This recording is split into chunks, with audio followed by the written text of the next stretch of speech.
Nouveau thread horreur. Aujourd'hui 3 histoires dont 2 histoires paranormales. Et oui, vous avez vu que dans les derniers threads horreur j'ai rajouté une histoire paranormale, ce qu'on n'a jamais fait pendant les 25 premiers épisodes de ce format. Vous allez très vite comprendre pourquoi il y en a une particulièrement des deux qui m'affecte beaucoup. Pour ceux qui me connaissent, c'est pile ce que je déteste. Donc voilà, j'essaie de mélanger un peu pour qu'on découvre d'autres types d'horreur. Avant qu'on commence, on commence avec la première histoire, celle de Clotilde. Histoire paranormale, spoiler. Clotilde vient de se marier avec un bel homme. J'en sais rien, il y a pas de photo, il est peut-être moche. Et évidemment, qui dit mariage dit lune de miel et nos deux amis décident de la passer dans des montagnes dans le Tennessee. Pour l'occasion, ils louent donc une petite cabane en plein milieu des bois. Mauvaise idée. Clotilde amène avec elle des fleurs, des gardénias. Pourquoi? Parce que c'est typique des offrandes qu'on peut faire à la montagne. Elle croit un peu à ce délire-là de bonne chance. En revanche, en arrivant, elle se lance pas dans un rituel ou un truc de sorcier, pas du tout. Juste, elle les met dans une boîte en bois qu'elle pose sur le toit de la cabane. Alors, ils s'installent, ils posent leurs affaires. Ensuite, ils décident d'aller manger, de faire quelques courses. Et une fois de retour à la cabane, ils constatent que la boîte en bois n'est plus sur le toit de la cabane, mais qu'elle est explosée sur le sol. C'est-à-dire que le choc a été si violent qu'il y a des bouts de la boîte à plusieurs mètres du point d'impact. Alors, la raison n'est probablement pas surnaturel, je vous rappelle qu'ils sont dans une cabane au milieu des bois, donc il y a beaucoup plus de chances que ce soit un raton laveur ou un ours ou un écureuil qui soit passé par là et qui fait tomber la boîte. Mais il y a un détail quand même vachement chelou, c'est que dans la boîte il y avait des fleurs et que là par terre la boîte est explosée mais il n'y a aucune fleur. Donc Clotilde elle se dit bon, il y a peut-être du vent et ça les a emmenés à droite à gauche, mais en regardant autour d'elle, elle constate qu'il y a plein de feuilles d'arbres qui sont là posées par terre et qui ne bougent pas, il n'y a pas un pet de vent. Elle est un peu effrayée, elle s'éloigne, elle retourne à la cabane rejoindre son mari et sur le ton de la rigolade elle se dit la montagne a apparemment pas du tout accepté mon offrande. La montagne ou l'esprit qui hante la cabane. C'est donc le début de leur première nuit dans cette cabane, leur première nuit de lune de miel. Et malheureusement, ça va pas être une très bonne nuit pour Ellie, le mari de Clotilde. Lui, au milieu de la nuit, il se réveille à cause d'un bruit. Et c'est comme si quelqu'un frappait très fort sur les piliers qui soutiennent la cabane. Mais des coups tellement forts que le miroir accroché dans la chambre vibre. Malheureusement, les bruits s'intensifient encore et encore. Et là, Ellie commence vraiment à avoir trop peur. Et donc, il secoue Clotilde pour la réveiller. Sauf qu'elle se réveille pas. Elle se réveille pas, elle dort hyper profondément, elle est épuisée du voyage. Et au même moment, Ellie entend un nouveau bruit qui vient cette fois de la salle de bain, donc de l'intérieur de la cabane. Immédiatement, Ellie essaie une nouvelle fois de réveiller Clotilde, il la secoue, mais encore une fois, elle dort trop profondément, elle se réveille pas. Et là, il entend un nouveau bruit qui provient cette fois de la télé en face du lit. Et ce bruit-là, d'après lui, va durer très longtemps et va cette fois réveiller Clotilde. Comme le bruit l'empêche de se rendormir, elle décide de se lever, mais dès qu'elle se lève, le bruit immédiatement s'arrête. À ce moment-là, Ellie est toujours en PLS dans le lit, mais comme il voit que sa femme vient de se réveiller et de se lever, il lui raconte immédiatement tout ce qu'il vient de vivre. Sauf que Clotilde, elle est complètement KO, elle vient de se réveiller en pleine nuit, donc elle comprend rien ce qu'il dit. Donc elle le rassure même pas, elle est juste là, ah ok, et elle se rendort. Le jour se lève, nos deux amis se lèvent eux aussi. Clotilde va se maquiller devant le miroir, et pendant qu'elle se maquille, elle parle à Ellie du bruit de buzzer qui l'a réveillée en pleine nuit. Et devinez quoi, au même moment, cette fameuse sonnerie retentit. Ils vont donc voir ce qu'il y a derrière la télé, et en fait, ils avaient pas vu, mais il y a une vieille ligne téléphonique, et ce fameux bruit de buzzer, c'est le bruit que fait ce téléphone quand il sonne. Clotilde décroche et là elle entend un gros bruit statique, vous savez, comme s'il y avait plein d'interférences dans le téléphone qui camouflent ce qui ressemble à des phrases. Clotilde débranche le téléphone en se disant bah il sert à rien puisque de toute façon les propriétaires de la cabane ont nos numéros de portable, donc s'ils veulent nous joindre ils peuvent. Et d'après elle, c'est probablement les anciens locataires de la cabane qui font une prank aux nouveaux locataires en appelant le téléphone au milieu de la nuit. Bref, la nuit tombe, on est maintenant le soir et Clotilde elle se met à avoir peur dès qu'elle passe devant la porte de la salle de bain qui est juste à côté du lit. Elle saurait pas expliquer pourquoi, mais quand elle passe devant la porte et qu'elle est ouverte et qu'elle voit donc à travers la fenêtre, elle a l'impression d'être observée, elle est mal. Elle se met donc à partir de là, dès qu'elle passe devant, à fermer cette porte. Deuxième nuit, Clotilde dort bien, elle se réveille pas de la nuit, mais au petit matin, Ellie lui explique que lui, il a une nouvelle fois très mal dormi et qu'il a une nouvelle fois entendu ces fameux bruits, ces fameux coups contre les piliers qui soutiennent la cabane. Et comme la nuit précédente, c'est à chaque fois qu'il essaie de s'endormir que les coups reprennent et sont encore plus forts que la fois d'avant. Ce jour-là, il s'est rien passé de bizarre, nos deux amis ont pu profiter de leur voyage. Arrive le soir, on est donc au début de la troisième nuit. Cette troisième nuit, Clotilde sait qu'elle a fait plusieurs rêves étranges mais elle n'arrive pas à s'en rappeler. Ellie, quant à lui, explique qu'il s'est réveillé au milieu de la nuit à cause d'un rire. Et c'est là qu'il a vu une femme passer à travers la fenêtre de la chambre, une femme qui avait une robe blanche, une peau très pâle et des longs cheveux noirs qui obscurcissaient son visage. Ellie panique complètement, il hurle dessus, lui met des coups de pied mais elle rigole. Elle rigole et après un petit moment elle s'allonge par terre et donc elle est hors du champ de vision d'Ellie. Peu à peu il réussit à se rendormir, mais à chaque fois qu'il se rendort, il se fait réveiller car la femme à la robe blanche lui attrape les chevilles et rigole en même temps. Il prétend que tout ce qu'il a vécu est bien réel, Clotilde elle lui dit qu'il a sûrement fait une paralysie du sommeil. Bref, la journée passe, rien d'étrange et vient la quatrième nuit. Ellie explique à Clotilde que c'était de très loin la pire nuit du voyage pour lui. Il a revu cette femme en blanc, mais c'était encore plus intense que la nuit d'avant, c'était encore plus terrifiant. Clotilde essaie de le rassurer, essaie de lui dire de se détendre, de se calmer, que tout va bien. Mais d'un autre côté, elle a aussi ce sentiment de mal-être vis-à-vis de la fenêtre de la salle de bain. Et en plus de ça, ce matin-là, elle constate que le pendentif porte-bonheur qu'elle a ramené et qu'elle a mis sur sa table de nuit a disparu. Clotilde précise que c'est pas un truc qui a de la valeur, c'est pas un objet qui vaut cher du tout, c'est de la camelote, mais en revanche ça avait de la valeur affective pour elle, et c'est un truc qui lui a souvent porté chance dans sa vie, et donc évidemment elle est triste de l'avoir perdu. Petite ellipse, on est au début de la 6ème nuit, c'est leur dernière soirée en amoureux dans cet endroit magnifique, et donc ils décident d'aller faire un petit bain de minuit dans le jacuzzi. Une fois dans le jacuzzi, Clotilde ressent ce qu'elle a déjà ressenti plus tôt, elle se sent observée, mais cette fois elle a aussi le feeling qu'elle est pas en sécurité, que la personne qui les observe a pas de bonnes intentions. Ils veulent en avoir le cœur net, et donc ils sortent de la cabane, ils font plusieurs dizaines de mètres vers les bois, et à peine ils s'approchent de la forêt, ils entendent immédiatement un énorme bruit venant d'un buisson. Le bruit que ferait quelqu'un ou quelque chose qui prend la fuite. Et ça les fait tellement flipper qu'au lieu de poursuivre cette chose, ils se disent bon, c'est notre dernière nuit ici, viens on retourne à la cabane et juste on dort. Clotilde s'endort rapidement et passe une plutôt bonne nuit. En revanche, le matin, elle se fait réveiller non pas par son réveil, mais par des bruits étranges qui proviennent du toit. Et premier truc qu'elle se dit, pourquoi les propriétaires nous ont pas prévenus qu'il y avait des travaux dès 8h du mat ce jour-là. Comme son mari arrive enfin à se reposer, Clotilde décide de se lever pour aller demander aux ouvriers d'arrêter de réparer le toit pendant juste 2 heures, histoire que son mari puisse dormir. Et dès qu'elle se lève, le bruit s'arrête. Et la poignée de la porte d'entrée se met à trembler. Cette porte d'entrée, vous savez, c'est les fameuses portes où il y a une vitre et où donc tu vois à travers. Et devinez quoi, à travers cette vitre, il y a personne. En voyant ça, Clotilde évidemment est terrorisée et immédiatement elle retourne sous la couette et elle se met en boule et les bruits en provenance du toit reprennent. Et Clotilde voit que cette fois ça réveille Ellie. C'en est trop pour Ellie qui a mal dormi les 6 dernières nuits, qui jusqu'à la fin se sera fait emmerder par différents trucs et qui décide de saisir l'arme qui se trouve dans le tiroir de sa table de nuit, ouais on est aux États-Unis, et de se lever pour sortir de la cabane et voir ce qu'il y a sur ce putain de toit. Et il tombe sur rien. Il n'y a plus un bruit et il n'y a rien sur le toit. Comment le truc qui était à l'origine de ce bruit très fort et très vénère a pu disparaître en 1 seconde sans qu'Ellie ne le voie? Eh ben écoutez, ni Ellie ni Clotilde n'ont la réponse à cette question. Alors ils décident tout simplement de plier bagages en 5 minutes avant de reprendre la route et de rentrer chez eux. Sachez qu'en rentrant chez eux après leur lune de miel, ils ont plus jamais rien vécu de bizarre comme ça, il n'y a pas eu de femme à la robe blanche qui s'est infiltrée dans leur chambre. Alors ils ont tous les deux une explication, qui est évidemment de la pure spéculation étant donné qu'ils n'ont pas eu de preuves, qu'ils n'ont rien retrouvé, que ce soit pour les fleurs écrasées, pour le bruit du toit. Selon Ellie, il s'agirait d'un animal un peu comme le Bigfoot, un espèce de gros animal un peu mythique qui serait venu un peu autour de la cabane rôder et essayer de s'infiltrer à la recherche de nourriture en fait, comme c'est le cas dans des zones très rurales où il y a des gens, où il y a des ours qui tournent autour de chez eux, etc. Ellie, il est persuadé que c'est ça. Clotilde, en revanche, pour elle, c'est clairement un esprit, il y a clairement un truc paranormal et pour elle, il y a des signes qui trompent pas. Déjà, le téléphone, où quand elle décroche, il y a des espèces de bruits d'ondes qui cachent des bruits de voix. Bref, c'est un truc qui fait penser un peu à un poltergeist. Aussi, son pendentif porte-bonheur qui disparaît alors qu'elle sait qu'elle a mis sur sa table de nuit et que la cabane est toute petite et qu'il le retrouve pas. Pour elle, il est évident qu'il y a quelque chose, une présence, un truc dans cette cabane qui ne voulait pas d'eux et qui leur a fait comprendre comme il se doit. Bref, ne louez pas cette cabane pour vos vacances. J'aurais bien aimé qu'ils nous donnent l'adresse, comme ça on est sûr de pas y aller. Et surtout, on aurait pu envoyer l'adresse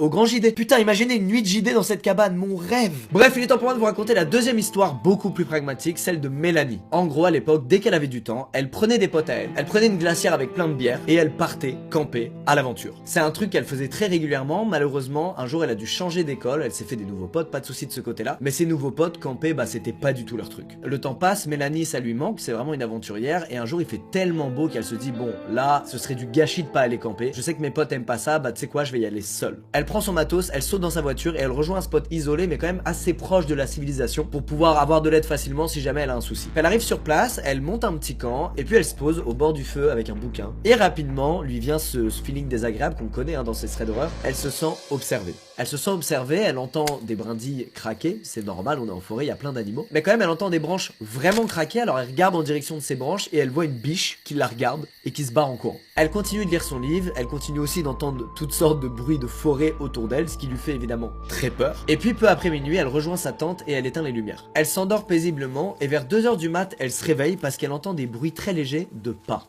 Immédiatement elle se dit bon bah c'est probablement la biche que j'ai vue tout à l'heure ou un autre animal. C'est le classico camping, c'est ce qui arrive très souvent quand t'es posé au milieu de la forêt. Et après 30 minutes à dormir d'un seul œil, elle entend quelque chose qui frotte la tente et elle voit du mouvement à travers le tissu de la tente. Très discrètement, elle saisit le couteau de chasse qu'elle laisse toujours à proximité de son duvet quand elle fait du camping, et elle reste parfaitement immobile, elle fait genre qu'elle dort. À 4 h du matin, elle est toujours allongée dans sa tente et elle a pas réussi à se rendormir depuis cet événement. Et carrément, plus le temps passe et plus elle se dit mais attends, c'était quand même bizarre, je vais peut-être même garder mes bottes à mes pieds au cas où, si jamais il faut que je m'enfuis rapidement. Et au moment où elle se dit ça, elle entend au loin l'alarme de sa voiture qui se déclenche. Là évidemment, elle va pas rester passive et ignorer ce qui se passe, elle sort de la tente, elle fait 2 pas en direction de la voiture et elle est immédiatement stoppée par une main qui se glisse sur sa bouche et qui la bloque. Quelques heures plus tôt, il y avait bel et bien quelqu'un qui était autour de la tente, qui était en train de prévoir comment il allait s'attaquer à elle. Réflexe immédiat, Mélanie essaie d'hurler toutes ses forces, elle ouvre grand la bouche, et un doigt de la main qui est sur sa bouche se glisse entre ses dents. En sentant ça, Mélanie serre de toutes ses forces sa mâchoire, à tel point qu'elle arrache le doigt de la personne qui a la main sur sa bouche. Et il part en courant vers le bas de la colline sur laquelle Mélanie a dressé son camp. Mélanie, elle a couru tout droit vers là où elle pouvait, mais pas vers sa voiture, puisque l'alarme venait de sonner, donc il y avait peut-être une autre personne qui était autour de sa voiture. Elle a couru jusqu'à la première maison qui était à proximité et elle a bourriné à la porte, jusqu'à ce qu'enfin quelqu'un vienne lui ouvrir. Bref, Mélanie est sous le choc, elle explique ce qui vient de se passer à la personne qui lui ouvre, et immédiatement la personne lui met une couverture sur le dos, appelle la police et s'occupe d'elle, bref, meilleure personne à croiser dans ce genre de situation. Quelques dizaines de minutes plus tard, bah oui, parce qu'on est en pleine forêt donc c'est long, les policiers arrivent sur les lieux, ils se mettent à faire des relevés tout autour du camp et surtout ils constatent qu'il y a un bidon rouge d'essence juste à côté de la tente de Mélanie. En gros, le mec aurait pu, s'il le voulait, foutre littéralement le feu à la tente, avec Mélanie à l'intérieur. Et surtout, plus étrange encore, le doigt a disparu. Ça veut dire que le mec est revenu chercher son doigt, quand Mélanie, elle, venait de se réfugier dans une maison non loin de là. L'enquête policière n'a rien donné, mais Mélanie peut pas s'empêcher de penser que quelque part dans la nature, il y a un mec, peut-être même un père de famille, qui n'a plus de petits doigts. En tout cas, cette histoire me rassure. Pourquoi? Parce que Mélanie, elle s'est pas fiée à son instinct de y a un truc bizarre là. Et quand même, tout finit bien. Bon, bien, c'est relou, elle a vécu un truc pas drôle, mais tout finit bien. En fait, cette histoire, elle me fait penser à une histoire qu'a vécu une proche à moi, qui est rentrée chez elle un soir, il faisait nuit. Et pareil, il y a un mec qui l'a chopé par derrière et qui a mis sa main sur sa bouche, exactement comme à Mélanie. Sauf qu'elle, elle était en train de fumer une clope. Dès que la main s'est mise sur sa bouche, elle a retourné sa clope et elle l'a mis dans l'œil du mec.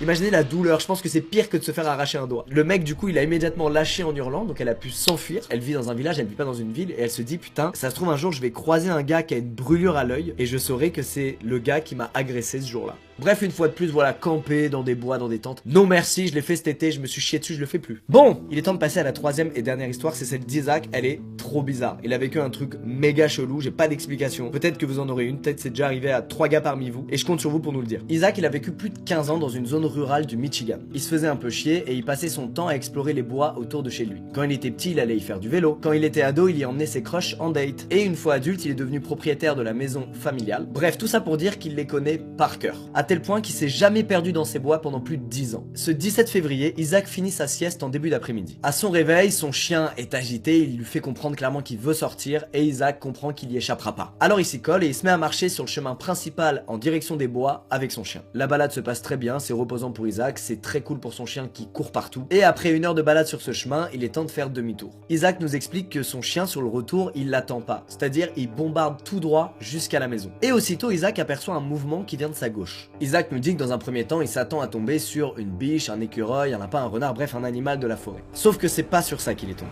Il tombe sur son voisin de 18 ans, planté là, en plein milieu de la forêt.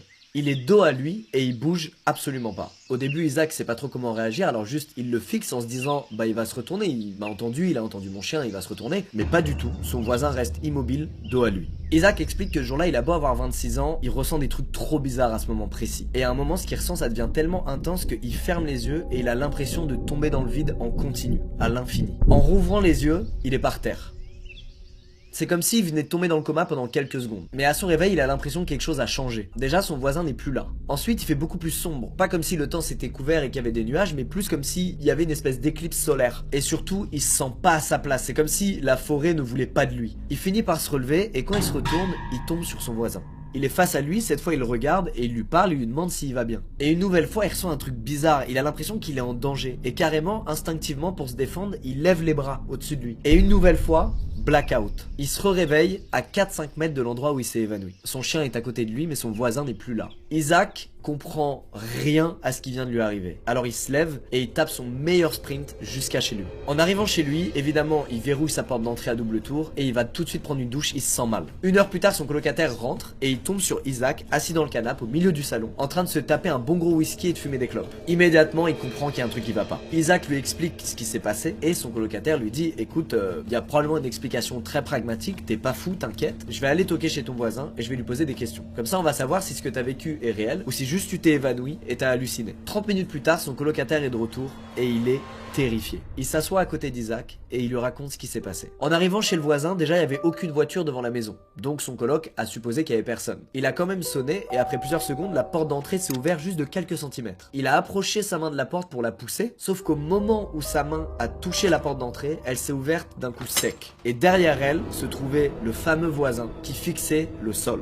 Le coloc d'Isaac lui dit bonjour à plusieurs reprises et le gars ne réagit pas. Il tend donc le bras pour légèrement pousser le mec comme pour lui dire: eh oh, réveille-toi, fin de la blague. Et au moment où sa main le touche, le mec tombe par terre, comme s'il s'évanouissait devant lui. Et avant même qu'il puisse réagir, il y a un coup de vent qui claque la porte d'entrée devant lui. À ce moment-là, le coloc d'Isaac, il a pas forcément peur, il est juste en bad pour le gamin qui vient de se rétamer la gueule devant lui et donc il toque, il sonne et il appelle à l'aide parce qu'il veut lui venir en aide. Au bout d'un petit moment, il y a quelqu'un qui enfin ouvre la porte d'entrée. Mais c'est pas le voisin. C'est une infirmière. Cette infirmière, elle est là pour la fille de son voisin parce qu'elle a une maladie grave et elle a toujours besoin d'une aide à domicile. Évidemment, en ouvrant la porte, elle regarde le coloc d'Isaac comme s'il était complètement taré. Et Isaac lui dit: où est le gamin? Il s'est évanoui, il faut qu'on l'aide. L'infirmière le regarde et lui dit: quel gamin? Il y a que moi et la fille là. Après ça, le coloc d'Isaac se sent très con et il a plus qu'une chose à faire: monter dans sa voiture, rejoindre Isaac et lui expliquer ce qui vient de se passer. Alors Isaac prend le soin de nous expliquer que c'est clairement pas une blague de son coloc, ils sont potes depuis 20 ans et clairement il aurait pas fait une blague après qu'Isaac lui ait raconté un traumatisme qu'il venait de vivre, ça a pas de sens. Quelques semaines plus tard, Isaac nous a update sur l'histoire et vous allez voir, c'est très intéressant. En fait, quelques semaines plus tard, il y avait une fête organisée par son voisin et il y était convié. Pas par le fils du voisin, le fameux gars de 18 ans, mais par ses parents. Isaac et son ami décident d'y aller parce qu'ils y voient enfin l'occasion d'obtenir des réponses sur ce qui s'est passé ce jour-là. En arrivant sur place, ils vont immédiatement, vous en doutez, parler au fameux fils de 18 ans. Quelques minutes passent et il lui pose la fameuse question: c'était quoi ce bordel dimanche il y a un mois? Le voisin leur répond: les gars, de quoi vous parlez? Mais en même temps, il a le regard fuyant, comme s'il savait très bien de quoi il parle. Isaac, immédiatement, il est vénère. C'est-à-dire, il regarde le voisin, il lui dit: écoute, maintenant tu vas me dire ce qui s'est passé ou je vais t'éclater la gueule. Isaac, il lui met un vrai coup de pression, carrément, il y a son pote qui se met entre lui et le voisin pour éviter que ça dégénère. Et devinez quoi? Ça marche. Sous la pression, le voisin se met à lui raconter à demi-mot certains trucs. Il lui explique qu'en octobre dernier, il a changé de fréquentation. Son nouveau groupe de potes, eux, leur truc, c'est prendre de la drogue dure. Genre des trucs très énervés. Et il y a un truc bizarre, c'est qu'ils sont persuadés d'être des sorciers. À tel point que régulièrement dans les bois, ils font des rituels. Genre ils essaient d'invoquer des esprits, des entités, bref, provoquer des trucs paranormaux. En revanche, il explique à Isaac et son pote que là, ça fait vraiment plusieurs mois qu'il les a pas vus et qu'il a arrêté tout ça. Et la drogue et les rituels. Depuis, ils y repensent souvent, ils sont stressés, ils sont dans le mal par moments, c'est un vrai traumatisme pour eux ce fameux dimanche. À tel point que là, au moment où il écrit ça, Isaac, il a décidé avec son ami de faire une thérapie de groupe pour essayer d'en finir avec cette histoire. Alors peut-être que c'est du domaine du médical, genre peut-être c'est juste vraiment évanoui, et peut-être que son pote, il était méga stressé parce qu'Isaac venait de lui raconter sa vision des choses. Il y a plein d'explications, je pense, très scientifiques, mais il y a aussi plein d'explications paranormales à ce qui s'est passé. Et parmi ces explications paranormales, j'en ai retrouvé donc dans les commentaires de ce post. Il y a quelqu'un qui lui dit déjà, évidemment, d'aller voir un médecin, de faire un check neurologique, etc.,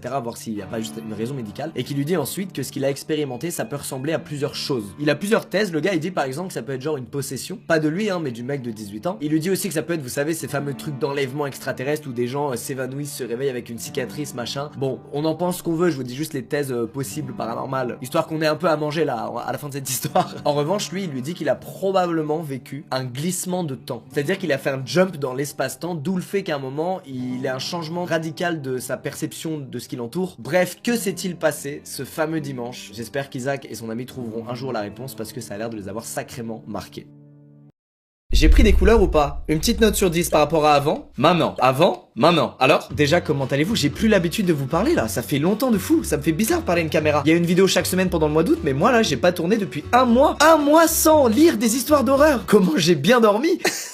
Quoi de mieux que de reprendre le tournage des vidéos avec un thread horreur. Ah, je suis content. Ça m'a manqué en vrai. Aujourd'hui, comme d'habitude, il y aura 3 histoires, 2 qui sont moyennes, longues, et une qui est plutôt courte, mais qui est vraiment incongrue. J'ai dit incongrue en vidéo, oui. En passant, on parle de moi là, mais j'espère que vous vous êtes bien reposé cet été, que vous avez bien kiffé, peu importe ce que vous avez fait, que vous soyez parti ou non, que vous soyez sorti ou non, que vous ayez joué aux jeux vidéo, que vous ayez fait du sport, j'en sais rien. Bref, j'espère que ça vous a fait méga du bien. Moi, c'est le cas, ça m'a ressourcé de malade, ça m'a vraiment fait du bien. Désolé, je suis dans l'euphorie, je prends des petites libertés, là, je parle un peu plus que la normale au début de Thread Horror, mais je suis vraiment content de retourner là. Ça me fait plaisir, ça m'a manqué. Bref, on commence avec la première histoire, qui sera l'histoire incongrue. Elle est méga badante, vous allez voir, mais la chute est un peu genre cool. Je dirais pas que vous allez taper une barre devant la chute, mais vous allez faire Nani. Bref, cette première histoire, c'est celle de Marcus, et elle lui est arrivée il y a quelques années quand il rendait visite à un ami à lui à Cologne. Et dans la foulée, il se dit qu'il va en profiter pour se joindre à une réunion de son groupe de LARP. Là, vous vous dites comme moi en lisant l'histoire, mais c'est quoi LARP? Je comprends pas. Et pourtant, vous allez voir, c'est proche d'un truc que vous connaissez sûrement. En gros, imaginez un jeu Donjons et Dragons, vous savez, où tout le monde est autour d'une table, lance les dés, il y a un maître du jeu, on fait face à des situations, on prend des décisions, etc.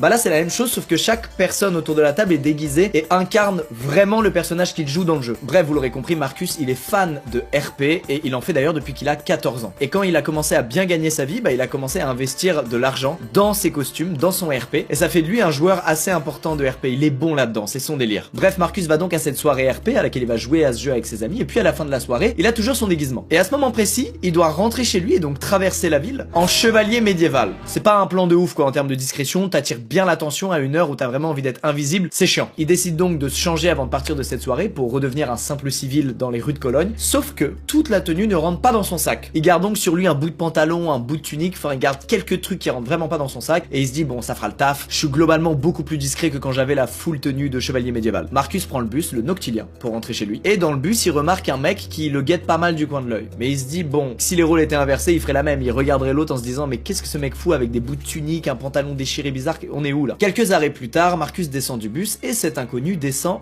à la même station que lui. Marcus est bientôt arrivé chez lui, enfin chez lui, chez son ami qui l'héberge, à qui il rendait visite à la base en allant à Cologne, mais il a faim et il se dit que ce serait peut-être cool de taper son meilleur kebab avec son pote avant de rentrer dormir. Il décide donc de l'appeler et il lui demande de le rejoindre. Marcus arrive en premier au kebab et il attend. Et pendant l'attente, il regarde au loin et il aperçoit une nouvelle fois ce fameux mec qui était dans le bus avec lui et qui cette fois marche tout droit vers lui. Mais Marcus il se dit bon bah le mec rentre chez lui, il vient vers moi mais en même temps je suis dos à une rue donc je vais juste me décaler contre le mur et puis il va rentrer chez lui, voilà et fin de l'histoire. Sauf qu'au moment où il se décale, l'inconnu lui attrape le bras, il sort un couteau, il lui dit en le regardant dans les yeux je veux ton portefeuille, ton sac et ton téléphone. Marcus, sous la menace du couteau, lui donne son portefeuille et son téléphone, mais il lui explique que dans son sac, il y a rien à part un costume de RP qui lui a pris des années à faire et qui vaut que dalle. Sauf que cette simple phrase déclenche chez cet inconnu on ne sait quoi. Et Marcus se prend 2 coups de couteau en plein dans le ventre. Et là, les souvenirs de Marcus sont flous. Il se souvient de se faire secouer presque immédiatement après être tombé par terre par quelqu'un. Et ce quelqu'un, c'est son ami qui en fait vient de le rejoindre et vient de le voir se faire poignarder sous ses yeux. Mais à ce moment-là, l'inconnu, il a pas encore pris la fuite. Il est avec les affaires de Marcus à seulement 1 mètre de Marcus et il se met à marcher vers l'ami de Marcus pour probablement l'agresser lui aussi. L'ami de Marcus regarde tout autour de lui et il tombe sur le casque d'armure médiévale de Marcus qui est tombé du sac quand le mec le lui a arraché des mains. L'ami de Marcus prend donc ce casque dans la main, il met des énormes coups sur le mec avec et ça suffit à le faire fuir. À ce moment-là, Marcus est toujours à terre, il est mal, mais l'inconnu n'est plus là, il n'y a plus de danger, et donc son ami le relève et commence à examiner ses blessures. Et là, c'est le fameux truc incongru dont je vous parlais. La tunique de Marcus est déchirée, mais il se trouve que par chance, il avait gardé sous sa tunique sa putain de côte de maille. C'est lourd, ça se compacte pas, ça se plie pas, c'est un enfer. Du coup, il l'a gardé sur lui avant de partir, et c'est ce qui lui a sauvé la vie ce jour-là, puisqu'au lieu d'avoir une énorme plaie profonde au niveau de l'estomac, il a juste quelques égratignures et un énorme bleu. Marcus explique donc que si ce soir-là, il revenait d'une autre soirée qu'une soirée roleplay à laquelle il était habillé en chevalier médiéval, il serait mort pour avoir voulu dire au gars que ça servait à rien de voler son sac qui contenait des costumes en mousse. C'est incroyable la chance qu'il a eu. Voilà, c'était le petit truc incongru dont je voulais vous parler en premier. Ça nous fait extrêmement bader, mais ça finit bien, le hasard est un peu improbable. Bref, je vais faire du RP moi, c'est sûr. Messieurs dames, il est temps de passer à la deuxième histoire, et alors là, accrochez-vous. Je crois qu'on n'a pas encore eu ce cas de figure là. C'est l'histoire de Zoé, et c'est une histoire qui a été postée sur le Let's Not Meet FR. Et elle est incroyable, merci Zoé d'avoir pris le temps de la raconter. Tout d'abord, contexte. Zoé a 20 ans. Elle habite en banlieue dans une petite résidence de 6 maisons qui sont unies par une petite cour. Cette petite cour est censée être protégée par un portail, sauf qu'il est extrêmement souvent cassé, et ce jour-là, devinez quoi? Il l'était. C'est-à-dire qu'il n'y avait pas besoin de la clé du portail pour pouvoir l'ouvrir, puisqu'il était juste grand ouvert. La maison de Zoé, c'est un rez-de-chaussée et un étage. À l'étage, il y a 4 chambres, dont la chambre de Zoé, et au rez-de-chaussée, il y a une chambre d'amis transformée en chambre de soins. Pourquoi en chambre de soins? Parce que Zoé explique qu'elle a des gros problèmes de santé, et que depuis toujours, elle reçoit la visite d'infirmières dans une pièce dédiée à ça, dans laquelle est rangé donc tout le le matériel dont les infirmières ont besoin, les médicaments. Bref, c'est là où se déroulent les soins dont Zoé a besoin. Dans cette maison se trouve aussi le chien de Zoé, dont elle est très proche. Tellement proche qu'il est capable de sentir quand Zoé va faire une crise d'épilepsie avant qu'elle la fasse. Évidemment, il aboie jamais, même pas sur les infirmières qui passent à la maison, puisqu'il est habitué à leur passage et il les connaît toutes. Enfin, la fréquence des passages de ces infirmières, c'est 4 à 5 fois par jour. C'est conséquent, mais c'est le traitement de Zoé. Vous comprenez donc pourquoi il y a une pièce dédiée à ça. Bref, ce matin-là, il est 8h, et comme chaque matin, Sandra, l'infirmière libérale parmi d'autres qui s'occupe de Zoé, toque à la porte. Zoé lui ouvre la porte et elles vont toutes les deux dans la chambre de soins pour que Sandra s'occupe d'elle. Le traitement, c'est un process assez précis auquel Zoé est complètement habituée, elle le connaît par cœur. D'abord, elle lui fait une perfusion d'antidouleur. Ensuite, elle remplace ses diffuseurs d'antibiotiques, puis elle lui fait une prise de sang, puis enfin, elle remplace la cassette de sa pompe à morphine. Pendant tout ça, évidemment, Zoé, elle discute avec l'infirmière, en l'occurrence Sandra, elle parle un peu de tout et de rien. Après 40 minutes de soins, Sandra donc s'apprête à partir de chez Zoé, et elle lui dit, bon bah voilà, je reviens dans 4 heures, mais aujourd'hui, j'aurai peut-être un poil de retard. Ça n'alerte absolument pas Zoé, qui lui dit, ok, pas de souci, et qui va ensuite se poser dans son canapé avec son chien. Le temps passe, et puis elle entend une voiture se garer devant chez elle. Elle regarde l'heure, et il est 11h50.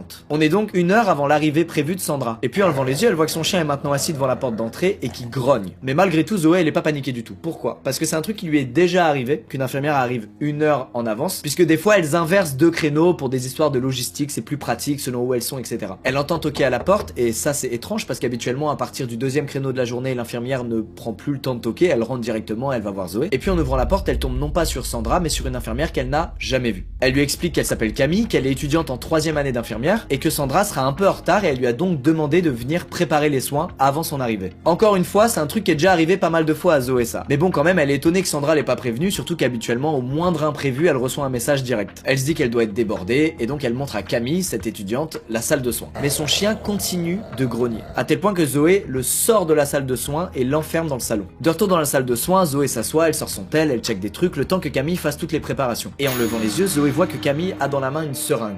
Alors, pour vous et moi, oui, il y a rien d'anormal, mais pas pour Zoé. Zoé, elle connaît par cœur le process de ses soins. Il commence systématiquement par l'ouverture d'une seringue neuve, pré-remplie de sérum physiologique, à l'aide de laquelle l'infirmière rince son cathéter central. Là, la seringue que Camille a dans la main, c'est pas une seringue qui vient d'être déballée, c'est une seringue dans laquelle elle vient de mettre quelque chose, Camille. En tournant la tête, elle voit les ampoules qu'on utilise pour lui injecter son traitement, et ces ampoules ne sont pas ouvertes. Camille s'approche d'elle pour lui injecter le contenu de la seringue, et au même moment, Zoé reçoit un message de Sandra. Un message dans lequel elle lui dit qu'elle arrive dans 5 minutes, et dans lequel elle lui demande de sortir les affaires pour qu'elle gagne du temps. Zoé comprend immédiatement ce qui se passe. Pourquoi Sandra lui demanderait de sortir les affaires après avoir envoyé une apprentie infirmière le faire pour elle? Ça n'a aucun sens. La personne dans sa salle de soins n'a en aucun cas été envoyée par Sandra ou une autre infirmière. Zoé se lève, elle regarde Camille dans les yeux et elle lui dit « Je dois urgemment aller aux toilettes, j'arrive ». Elle ouvre la porte du salon pour que son chien puisse la rejoindre et elle va s'enfermer dans les toilettes avec son chien. Quelques secondes plus tard, elle entend sa porte d'entrée claquer. Et puis, le silence. Plus un bruit dans la maison. Et quelques minutes plus tard, elle entend une nouvelle fois sa porte d'entrée claquer. Puis elle entend Sandra qui l'appelle au loin en lui demandant si tout va bien.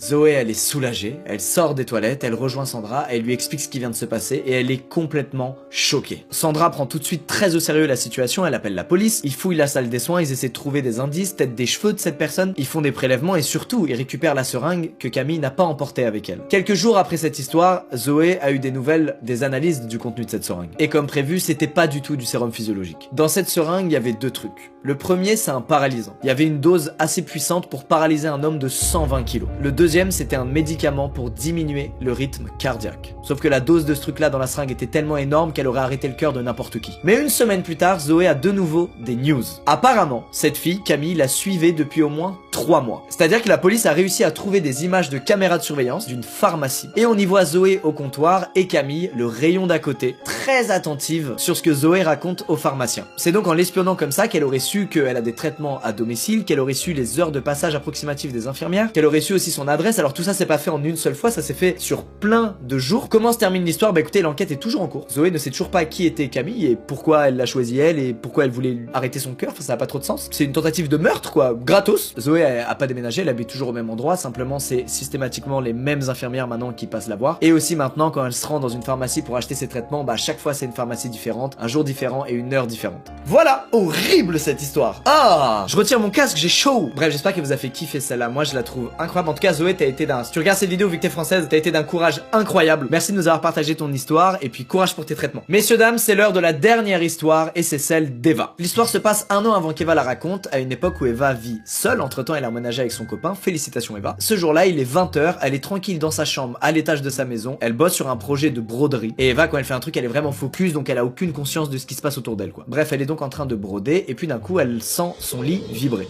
Rassurez-vous, rien de paranormal, c'est juste que sa chambre est au-dessus de la porte d'entrée de la maison. Et donc à chaque fois que quelqu'un ferme cette porte d'entrée, ça fait vibrer le cadre du lit d'Eva. Alors ça l'alarme pas du tout, pourquoi? Parce que même si elle vit seule, son copain vient très fréquemment la voir chez elle. Et quand il vient la voir, il fait un peu comme s'ils vivaient ensemble, c'est-à-dire qu'il toque pas, il sonne pas, il la prévient pas. Il rentre, il ferme la porte, il se pose dans le salon et il attend qu'Eva descende pour le voir. Bref, ce jour-là, Eva est vraiment plongée dans sa broderie et il lui faut 5 bonnes minutes avant de descendre au rez-de-chaussée dire bonjour à son compagnon. Elle sort donc de sa chambre, elle est en haut des escaliers et en regardant au rez-de-chaussée, elle voit que sur le porte-manteau, il n'y a pas la veste de son mec. Pourtant, systématiquement, quand son mec vient chez elle, il retire sa veste et ses pompes. Immédiatement, elle comprend qu'elle a dû rêver et elle retourne dans sa chambre pour continuer sa broderie. Au moment de remettre ses AirPods, elle entend un énorme bruit venir du rez-de-chaussée. Immédiatement, Eva panique, elle retourne à l'entrée de sa chambre et elle crie le nom de son petit ami pour savoir si tout va bien. Malheureusement, aucune réponse. Ou plutôt, pas la réponse espérée. Ce qu'elle entend en retour, c'est des bruits de pas se diriger vers sa porte d'entrée, qui fait face aux escaliers. Elle a donc tout de suite un très mauvais pressentiment, elle retourne très discrètement mais très rapidement dans sa chambre prendre son portable, et puis elle va s'enfermer dans sa salle de bain à l'étage. Aussitôt, Eva appelle la police. Elle est sur le point de leur donner son adresse lorsqu'elle entend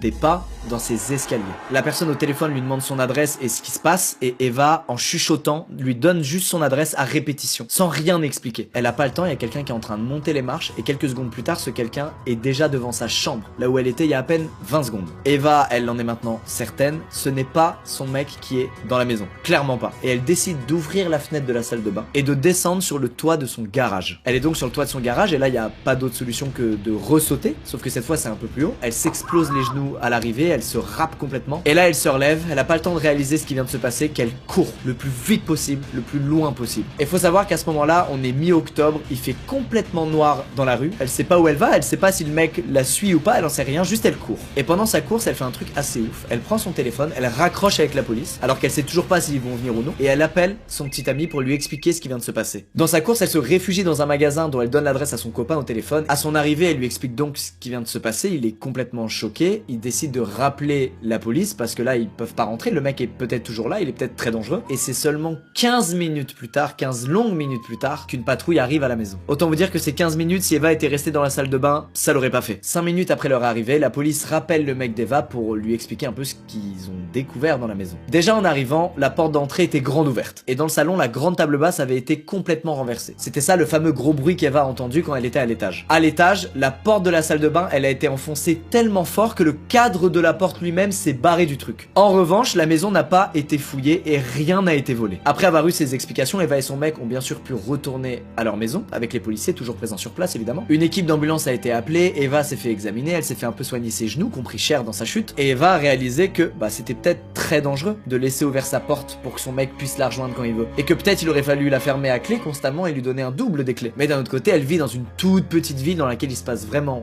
rien, et des trucs comme ça, c'était jamais arrivé. Les 2 semaines qui suivent, évidemment, le mec d'Eva a littéralement habité chez elle. Normal. Et ils ont eu des news, ils ont eu le fin mot de l'histoire. La police a pu checker toutes les caméras de surveillance du quartier. Et sur ces caméras de surveillance, on voit un mec essayer de rentrer dans 2 maisons avant de rentrer dans celle d'Eva. Parce qu'elle avait pas verrouillé la porte, puisqu'elle savait que son mec allait venir dans pas longtemps. De plus, sur les caméras de surveillance, on voit qui est ce mec. Et ce mec, c'est un voisin d'Eva. Un voisin qu'elle a croisé quelques fois, qui avait l'air parfaitement normal, hormis le fait qu'à chaque fois, il lui demandait des news sur son taf et sur son mec. Alors, elle a jamais su pourquoi son voisin était rentré chez elle par effraction et ce qu'il voulait. En tout cas, le mec a été arrêté et placé en détention, puis il va être jugé. Et elle a aussi, entre-temps, emménagé avec son mec. Voilà. Si j'ai des voisins qui regardent cette vidéo, les gars, je ferme tout le temps ma porte d'entrée, ok? N'essayez même pas de venir aller direct ailleurs, ok? Bref, c'est la fin de ce thread d'horreur. Les histoires vous ont-elles plu? C'était long. Après, bon, Clément a tout raccourci et tout, mais c'était quand même long, je crois, aujourd'hui. J'espère qu'elles vous ont plu. Je suis content d'avoir tourné ce thread d'horreur. J'ai un peu galéré des fois à dire certaines phrases et tout. Je sens que je suis rouillé là. Il faut que je reprenne du poil de la bête, comme on dit. Bref, on se revoit très bientôt, du coup, pour de nouvelles vidéos. Là, on va repasser à une vidéo tous les 5-6 jours. Encore une fois, ne devenez pas parano à cause des threads d'horreur. Juste restez vigilants. Surtout avec les inconnus, on est vigilants. Vérifiez que vous avez bien fermé à clé la porte d'entrée, que vous avez bien la côte de maille qui est mise, au cas où quelqu'un vienne la nuit pour...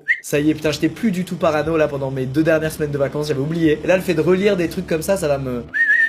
Je siffle. Allez les squeezos, à très vite.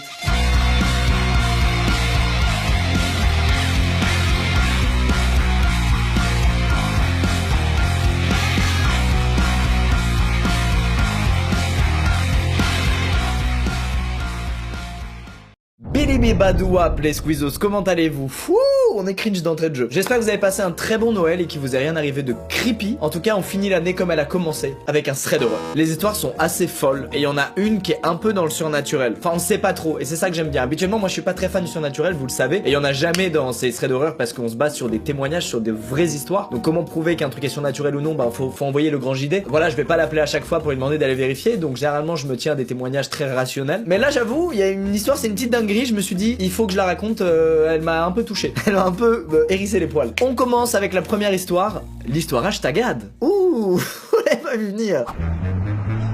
Quand te reverrai-je, pays merveilleux? Vous êtes stressé? Oui un peu, je skie pas souvent et j'ai le vertige. Moi je suis moniteur, je suis grave le boss. Et comment vous faites pour pas avoir peur? Déjà, je regarde les magnifiques montagnes des Alpes en face de moi. C'est vrai que c'est beau, on dirait que c'est pas réel. On dirait un jeu vidéo, n'est-ce pas? Oui un peu, je pensais plutôt à... Genshin Impact? J'allais plutôt dire une peinture. Non, parce que Genshin Impact se sont inspirés des Alpes pour un événement spécial avec la station Val Thorens. J'ai aucune idée de quoi vous parlez. Genshin Impact est un jeu d'action RPG où un frère et une sœur se retrouvent séparés par une déesse inconnue. Le joueur va pouvoir incarner l'un des deux personnages pour partir à la recherche de l'autre. La dernière version 2.3 se passe dans la montagne Dragonspin, inspirée des Alpes. C'est hyper dangereux votre iPad au-dessus du vide là. Pas grave s'il tombe, j'en gagnerai peut-être un nouveau durant l'événement du 29 décembre. Attendez, il y a des cadeaux dans votre jeu? J'adore les cadeaux. Oui, pour participer il te suffit de rejoindre l'événement via le lien dans la description. Et au bout du millionième visiteur ils illumineront les Alpes. Ok, trop cool, j'ai hâte. Et c'est pas tout, il y aura une cérémonie en janvier avec un concert. Je pourrais chanter, je chante super bien. Non, c'est pas un karaoké. Vous êtes jaloux car je chante mieux que vous. Moi au moins je sais skier. Moi aussi, c'est juste les bancs volants qui me font peur. On appelle ça des télésièges.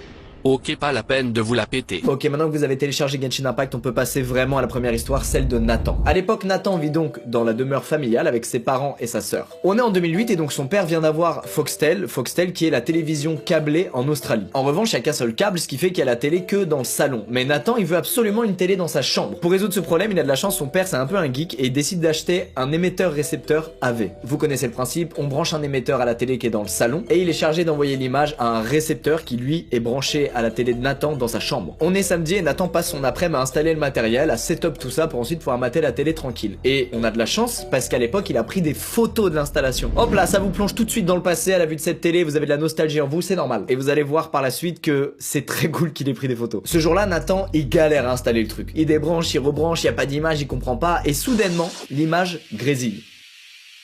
Tout de suite, Nathan se dit « Yes, ça y est, j'ai réussi, je vais enfin pouvoir mater la télé dans ma chambre. » Et immédiatement, il est plus trop content parce qu'il réalise qu'il y a une image alors qu'il n'a pas encore allumé l'émetteur relié à la télé du salon. Comment son récepteur peut recevoir une image si le truc qui est censé la lui envoyer est éteint? À ce moment-là, Nathan décide donc de prendre une photo et voici donc l'image qui apparaît dans sa télévision. C'est affreux. Voilà, c'est horrible. Nathan panique, comme on aurait tous paniqué je pense à sa place, et en plus il croit que ce qu'il voit à l'écran c'est son lit à lui. Bref, ça le terrorise et du coup il rejoint sa sœur à l'étage en courant. Ils redescendent tous les deux dans sa chambre, ils regardent l'image et puis là ils réalisent que c'est absolument pas le lit de Nathan qu'on voit. Ils en tirent une conclusion évidente, c'est que le récepteur qu'il a acheté est en train de capter un signal qui traîne dans le coin, ça veut dire que ce qu'ils voient dans l'écran c'est pas très loin de chez eux. Mais en même temps ils se disent mais qui foutrait une caméra comme ça qui filme son lit, c'est creepy de fou. Quelques heures plus tard, les parents de Nathan rentrent à la maison et immédiatement Nathan et sa sœur leur racontent. Et ils décident tous les quatre de regarder ce fameux signal pendant plusieurs heures, voir s'il se passe un truc et pour peut-être avoir des indices, savoir d'où ça vient, qui sait et peut-être prévenir la personne en question. Bref, le temps passe et d'un coup il se passe quelque chose, quelqu'un entre dans la pièce. Le père de Nathan reconnaît tout de suite cette personne, c'est leur voisin. Le père de Nathan tout de suite il a trois hypothèses. La première c'est que l'un des deux a peut-être installé cette caméra qui a l'air d'être une caméra espion pour s'assurer que l'autre ne le trompe pas. La deuxième c'est que peut-être qu'ils aiment se filmer en train de ken. Possible. La troisième, qui est beaucoup plus fumeuse, c'est que peut-être que le mari est un psychopathe qui veut se filmer en train de tuer des gens. Bon, le père de Nathan a regardé trop de documentaires sur les serial killers. Mais malgré tout, ils décident de ne pas en parler à leurs voisins parce qu'ils se disent « Mais attends, c'est intime, c'est sûrement un truc privé et tout, on n'a pas à intervenir. Éteignons la télé, on fait comme si on n'avait rien vu, on passe à autre chose. » Mais malgré ça, Nathan, il a une petite curiosité morbide et pendant plusieurs jours, il va regarder en journée, à des moments random, s'il se passe un truc. Malheureusement, ou plutôt heureusement, il va rien se passer de spécial pendant ces jours-là où il allume la télé et donc il passe à autre chose. Le temps passe, les semaines passent, Nathan repense un peu à cette histoire et un jour, il décide de rallumer le récepteur. Et là, ils tombent sur une dinguerie. On est dans une période où leurs voisins faisaient énormément de travaux chez eux. Par curiosité, Nathan rallume son récepteur et voit un homme, un ouvrier, rentrer dans la chambre. Cet homme, ils l'ont croisé plusieurs fois dans la rue quand il se rendait à la maison et c'est en fait un plombier. Bon, plutôt logique qu'il traîne dans les pièces de la maison, il a probablement des trucs à checker concernant la tuyauterie et tout. Sauf que là, ce qu'il fait, c'est qu'il ouvre des tiroirs de la commode. Il n'y a pas de tuyaux dans les tiroirs d'une commode. Nathan, face à ça, il se dit, tiens, bizarre. Il appelle immédiatement sa mère pour qu'elle vienne regarder avec lui ce qui se passe. Et là, ce qu'il voit, c'est horrible. Il voit cet homme qui prend les sous-vêtements de leur voisine et qui se met à les renifler. C'est pas un passe-temps comme un autre. Bref, ils sont choqués par ce qui vient de se passer, et ce qui suit est pire. Il marche tout droit vers la caméra. Il regarde droit dans l'objectif, et puis il replace un peu la caméra, et il se barre. Immédiatement, Nathan et sa mère comprennent que cette caméra, elle a pas été mise là par leur voisin, elle a été mise là par cet homme, qui apparemment veut pouvoir les voir à leur insu dans leur intimité, dans leur chambre. La mère de Nathan ne veut pas confronter ses voisins parce que c'est trop cringe, c'est trop horrible pour elle, et donc elle demande à son mari de foncer et de les avertir de ce qu'ils ont vu. Son mari va donc toquer chez ses voisins, ils ouvrent la porte et il leur explique, il leur dit voilà écoutez, je crois qu'il y a une caméra chez vous qui filme en direct votre chambre. Les voisins comprennent absolument pas de quoi il lui parle et donc ils lui disent bah vas-y viens et allons dans la chambre et regardons ça ensemble. Dans la chambre, le père de Nathan se dirige donc vers la position de la caméra en se basant sur l'angle qu'il a vu sur la télé chez lui et il comprend qu'elle est dans le mur. Il dit donc aux voisins de lui faire confiance et il commence à percer le mur. Et dans le mur, il trouve deux trucs. Le premier truc qu'il trouve, c'est un appareil qui est là pour surveiller ta consommation d'eau parce qu'à l'époque, en Australie, dans cette région-là, il y avait eu d'immenses sécheresses, donc le gouvernement avait mis des restrictions de consommation d'eau. Et la deuxième, c'est évidemment une caméra espion reliée à un boîtier émetteur. Le plombier était donc venu faire son taf, c'est-à-dire installer ce fameux appareil dans le mur, mais il en avait aussi profité pour ajouter cette caméra. La police ouvre donc une enquête parce que c'est quand même méga grave, et là, Nathan et sa famille ont plus de nouvelles du truc pendant des semaines. Un jour, la mère de Nathan croise par hasard sa voisine et elle lui explique qu'en fait la police a découvert que le mec venait tous les soirs se garer dans un van juste à côté de leur maison pour pouvoir capter le signal qu'émettait la caméra espion et les regarder tout simplement pendant des heures dans leur chambre à leur insu. Nathan a donc littéralement sauvé ce couple d'intrusion méga intime. Je pense que c'est la hantise d'un peu tout le monde ici. Être filmé à ton insu, comme ça, c'est ignoble. Aujourd'hui, on sait que ça peut arriver, on sait que la technologie le permet, mais en 2008, je me serais jamais douté de ça, c'est abusé. Bref, les frérots plombiers, prévenez-nous quoi si vous voyez un collègue creepy. Ou de toute façon, je vous appelle plus. Voilà. Je préfère vivre avec des fuites d'eau, c'est clair? Laissez-moi vous raconter maintenant l'histoire de Paul, histoire très étrange. Dans cette histoire, il y a donc Paul, mais il y a aussi ses trois meilleurs amis qui s'appellent respectivement Kevin, Ryan et Tommy. Alors, cette histoire a eu lieu il y a quelques années déjà, mais sachez qu'ils sont toujours meilleurs potes aujourd'hui et qu'ils en parlent assez fréquemment parce que ça les a absolument terrorisés. C'est l'été, on est mi-juillet et Paul et ses trois amis décident de partir en vacances dans le cabanon de Kevin, tout au nord de la forêt du Minnesota. Alors c'est un lieu qu'ils connaissent bien, ils y sont allés plein de fois en famille avec leurs parents, mais cette fois ils décident d'y aller seuls parce qu'ils sont assez grands pour le faire. Alors contexte sur la position de cette cabane, parce qu'en fait elle est pas dans la forêt, elle est sur une très grande île qui est juste à côté de la forêt, île sur laquelle se trouvent plein d'autres cabanes, sauf que la cabane la plus proche de celle de Kevin est à au moins 800 mètres. Pour accéder à la cabane en voiture, il faut donc arriver en voiture de l'autre côté de la rive, prendre un bateau et ensuite débarquer sur l'île. La cabane, c'est une cabane classique, il y a deux chambres côte à côte. Détail qui a son importance, il y a une fenêtre dans chaque pièce, mais il n'y a pas de rideau aux fenêtres. T'es vraiment plongé au cœur d'une forêt, tu vois les arbres, tu vois la nature, tu vois ce qui se passe. Bref, notre groupe de potes se rend donc dans cette cabane. Ils y vont pour une durée de 4-5 jours et globalement jusqu'au 3e jour, tout se passe bien. Le soir de ce 3e jour, ils sont posés au bord du feu, en train de boire des bières, de se raconter des histoires. Franchement, la vie avec un grand V. Ils profitent des étoiles et du calme, mais d'un coup, ils entendent un bruit qui vient du lac. Ryan regarde au loin et il dit « Les gars, c'est quoi ce truc ?» Nos quatre amis regardent dans la direction que pointe Ryan du doigt et ils voient ce qui ressemble, d'après les mots de Paul, à une tête qui flotte au milieu du lac.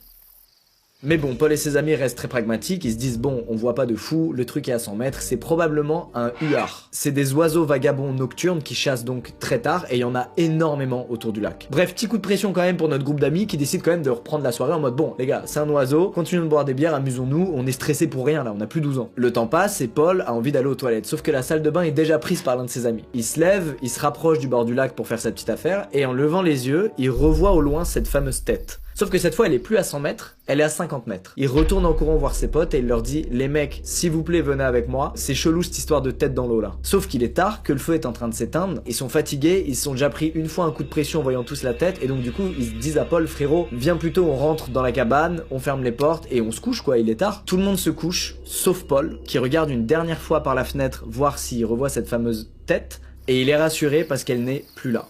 Mais d'un autre côté, il est deg parce que il sait pas ce que c'était, il en a pas eu le cœur net. Ça peut être plein de trucs, mais lui, il a vraiment l'impression que c'était une tête et ça le stresse. Paul ne s'endort pas tout de suite, il a un sommeil pas ouf, et pendant qu'il galère à s'endormir, il entend des bruits de pas qui viennent des marches qui mènent à la cabane.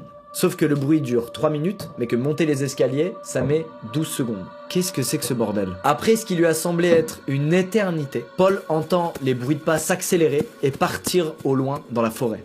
Et à ce moment, Ryan sort de sa chambre, regarde Tommy et Paul et leur dit « Les gars, on se casse ». Les 3 amis de Ryan comprennent pas ce qui se passe et du coup lui disent « Mec, explique-nous, pourquoi tu veux qu'on se barre ?» Et ce qu'il leur explique ce jour-là, ils s'en souviendront toute leur vie. Il était dans son lit, dos à la fenêtre, et il a changé de position pour être plus confort. Il s'est donc retrouvé face à la fenêtre. Et c'est là qu'il a vu quelqu'un dans le coin supérieur droit de la fenêtre. Quelqu'un qui s'est décalé immédiatement après que Ryan l'ait vu. Nos amis sortent de la cabane, descendent les escaliers, et là, ils voient des traces de pas. Les bruits que Paul a entendus plus tôt étaient donc réels, il y avait bel et bien quelqu'un qui était autour de la cabane. Nos amis sprintent jusqu'au bateau, démarrent le moteur et rejoignent l'autre rive. Sur le trajet, Paul a les yeux rivés sur le lac, la cabane, la forêt, les alentours, mais il ne voit rien. Ils atteignent donc la rive, ils rentrent dans leur voiture, et au bout de 16 km de route, Ryan fait une énorme crise d'angoisse. Ils appellent donc ses parents qui sont les plus proches de là où ils se trouvent, et ils viennent les chercher. Bref, cette nuit-là, vous l'aurez compris, ils ont vécu l'enfer et personne n'a dormi. L'histoire s'arrête là. À ce jour, Paul, il n'est pas capable d'expliquer ce qui s'est passé, il a rien compris. Paul et Ryan ne sont jamais retournés à la cabane. En revanche, Tommy et Kevin, ils sont retournés plusieurs fois avec leurs parents, pas seuls, et ils ont jamais revu quoi que ce soit d'anormal. Paul est pragmatique, il explique qu'il y a plein de gens qui ont une cabane sur cette île et que clairement c'était peut-être une farce, ou est-ce que cette nuit-là, ils ont bel et bien croisé la route de quelque chose de surnaturel. Quoi qu'il en soit, ils avaient bu quelques bières, ils n'avaient pas pris de drogue ou quoi que ce soit ce soir-là, et 2 d'entre eux ne s'en sont jamais remis. Bref, c'est une incroyable histoire, c'est tout ce que je déteste. Voilà, fuck les cabanes. Allez, sans transition, on passe à la 3e histoire, c'est celle d'une Française qui s'appelle Amy, qui a 14 ans au moment où elle nous la raconte, et l'histoire s'est passée quand elle en avait 4. Son histoire, c'est un mix de ses souvenirs à elle de ce qui s'est passé, parce qu'elle était très jeune, mais elle a quand même quelques souvenirs, et aussi du témoignage de sa mère. Vous allez voir qu'il y a un lien dans cette histoire, et qui, elle, a été traumatisée, autant qu'Amy, par cette affaire, et c'est normal. À l'époque, Amy vit avec ses parents, sans blague, au 2e étage d'un appartement dans une grande ville en bord de mer. Faut savoir que dans les grandes villes, les places en crèche sont rares, et le sont de plus en plus d'ailleurs. Du coup, quand un enfant n'a pas de place en crèche, bah ses parents soit s'en occupent, soit prennent une nounou. Ça fait donc 3 semaines que Elena s'occupe d'Amy toute la journée parce que ses parents travaillent énormément et qu'elle n'a malheureusement pas eu de place à la crèche. Elena s'occupe très bien d'Amy, elle est très sympa, très douce, et globalement Amy lui fait totalement confiance. Mais, et il y a un mais de taille, depuis quelques jours, les parents d'Amy ont remarqué des bleus sur son corps. Au début, ça ne les a pas alarmés plus que ça. En réalité, on peut avoir des bleus sans pour autant s'être pris un coup. D'ailleurs, selon les personnes, ça varie, il y en a vraiment qui ont beaucoup de bleus comme ça naturellement, surtout sur les jambes. C'est des trucs de circulation sanguine, bref. Sauf que là, dans le cas d'Amy, les bleus au fil du temps sont de plus en plus nombreux et de plus en plus foncés. Il décide donc de parler des bleus à Elena qui, globalement, n'apprécie pas du tout. Elle s'énerve, elle hausse le ton, elle leur dit écoutez, j'ai rien à voir avec les bleus, vous m'accusez à tort, vous avez pas honte. Sauf qu'Elena monte tellement dans les tours que les parents d'Amy se disent mais attends, il lui arrive quoi là? Elle est toute gentille et douce habituellement, pourquoi elle pète un câble là? En revanche, l'altercation a eu lieu en début de journée et du coup les parents d'Amy n'ont pas tout de suite dégagé Elena parce qu'ils avaient besoin d'elle pour une toute dernière journée avant de trouver une solution pour faire garder Amy les jours d'après. Ce jour-là, ses parents sont donc allés travailler comme les autres jours en se disant bon bah voilà, Elena va faire une dernière journée et ce soir on la dégage. La journée en question se passe très bien, mais vient le soir. Elena est en train de préparer à manger, mais Amy explique que c'est pas comme d'habitude. Elle a pas l'air dans son état habituel et à plusieurs reprises elle l'appelle Anna au lieu de Amy. Bref, Elena a fini de préparer à manger et donc elle invite Amy à se mettre à table. Amy s'installe, elle est prête à dévorer son repas et du coin de l'œil, elle aperçoit Elena mettre 3 gélules dans son verre d'eau.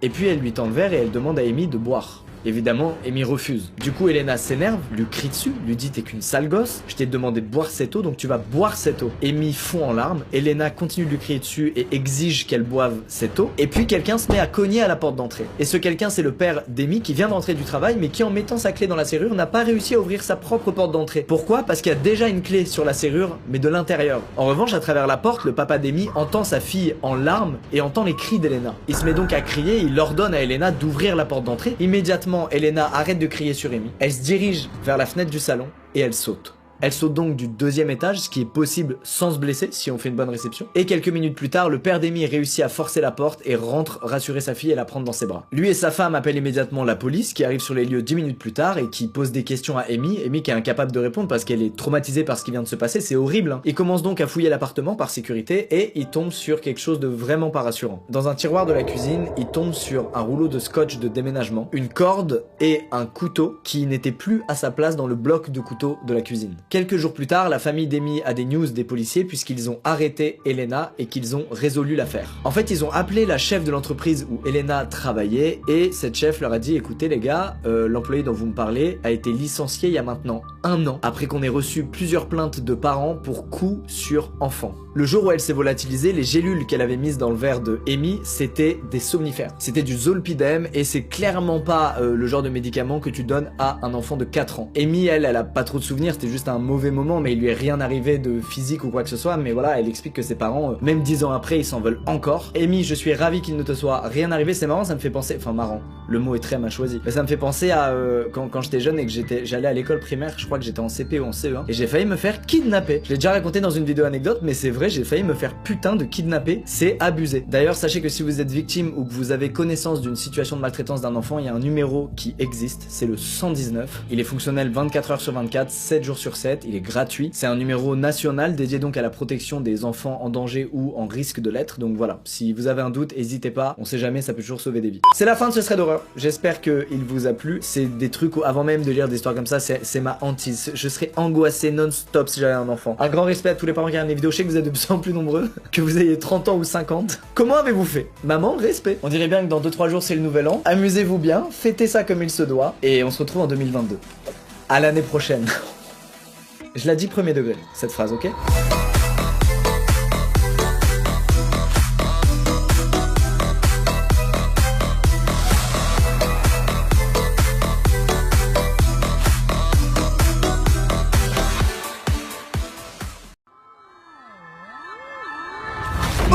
Qu'est-ce qui se passe? Messieurs, dames, premier thread d'horreur qu'on tourne dans ce nouveau décor, je suis ravi. Alors, quelles vont être les 3 histoires du jour? Les mécaniques vont-elles être satisfaisantes? Mais attendez, aujourd'hui, c'est la première fois qu'on va faire une histoire bonus qui s'intitule l'histoire hashtagade de Julie.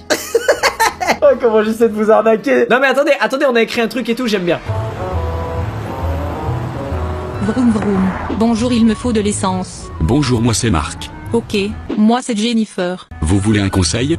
Non, juste de l'essence. Vous n'êtes pas en sécurité. Oh purée de pommes de terre. Je suis dans un thread d'horreur, c'est ça? Non, pas du tout. Je parlais de votre ordinateur. Qu'est-ce qu'il a mon ordinateur? Il a besoin de NordVPN. Je savais que j'aurais dû aller à l'autre pompe. L'essai sans risque. Vous êtes garanti 30 jours vous remboursez. Mais je sais même pas ce que c'est. C'est un réseau privé virtuel qui vous permet plein d'avantages, comme par exemple regarder le catalogue Netflix des autres pays. Est-ce qu'il me permet de faire le plein d'essence? Non. Mais vous pouvez surfer en toute sécurité sur les réseaux Wi-Fi publics. Super et bien, merci du conseil. Maintenant grâce à mon lien en description et mon code promo Squeezie, vous obtiendrez un abonnement de 2 ans, et un mois supplémentaire avec une super réduction. Maman, je vais être en retard à l'école. Attends Timothée, le monsieur nous fait un placement de produit. Ça ne m'intéresse pas. Timothée, est-ce que tu aimes Demon Slayer? De fou. Avec NordVPN, tu peux te connecter au Japon et voir tes mangas préférés sur le catalogue Netflix japonais. Ok, je veux bien le code promo finalement. Non. Il est valable pour tout le monde sauf pour toi. Je vais mettre le feu à votre station. Rendez-vous en description.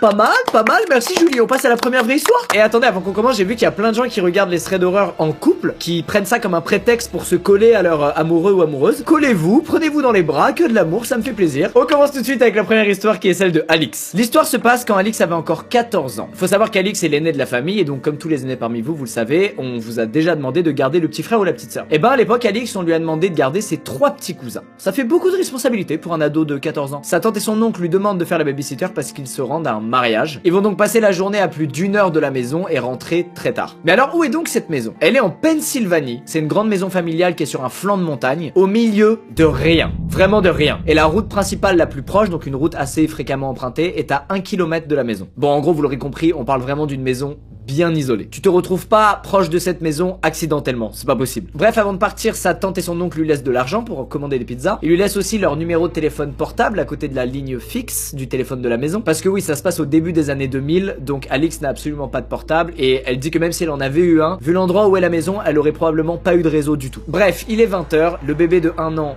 dort, l'enfant de 4 ans est posé devant la télévision dans le salon et à l'étage, Alix est en train de jouer à Guitar Hero avec l'enfant de 8 ans. Alix, dans la pièce où elle est, en regardant à gauche, elle a une vue sur le salon dans lequel donc il y a l'enfant de 4 ans qui est posé devant la télé. Et en regardant à droite, il y a une fenêtre qui mène sur une allée. Quand on prend à droite cette allée, en arrivant devant la maison, il y a un abri à voiture qui est prévu pour pouvoir se garer là. Mais cette allée, elle continue aussi un peu plus loin et elle fait le tour, elle passe aussi derrière la maison. Sauf que personne ne vient jamais en voiture derrière la maison puisque ça sert à rien, étant donné qu'ils utilisent l'espace arrière comme cour de récré pour les enfants. Donc il y a plein de jouets qui traînent, il y a souvent des enfants dehors qui jouent. Bref, que ce soit l'oncle et la tante de Alix ou tous leurs amis, personne n'amène jamais sa voiture derrière la maison. Dans cette cour de récré, il y a évidemment un garage, mais qui en réalité ne stocke aucune voiture, c'est plus l'atelier de l'oncle d'Alix dans lequel il bricole. Et dans ce garage, il y a une porte qui mène à l'intérieur de la maison. Maintenant que vous avez tout ça en tête, petite avance rapide. Il est plus 20h, il est 22h, il fait nuit noire. Alix est toujours avec son cousin en train de jouer à Guitar Hero. Et sur sa droite, il y a une lumière à travers la fenêtre qui attire son œil. Alix, elle pense dans un premier temps que sa tante et son oncle sont de retour plus tôt que prévu. Sauf qu'en tournant la tête, elle s'aperçoit que c'est pas du tout les phares du monospace de sa tante, mais que c'est les phares d'un énorme truck.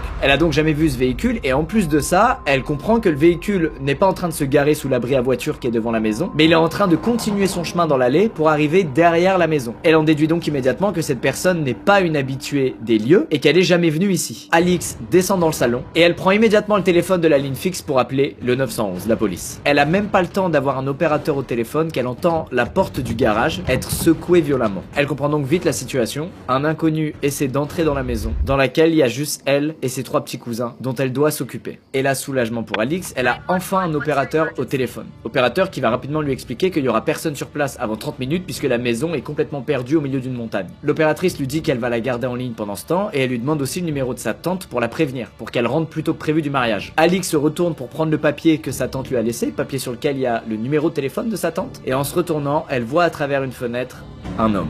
Et cet homme, il est en train de lui sourire, comme si la situation l'amusait. Alix, elle est complètement terrorisée, et avant même qu'elle puisse dire quoi que ce soit à l'opérateur, il y a Jake, son petit cousin, qui regarde l'inconnu dehors en disant « Monsieur Jim ?»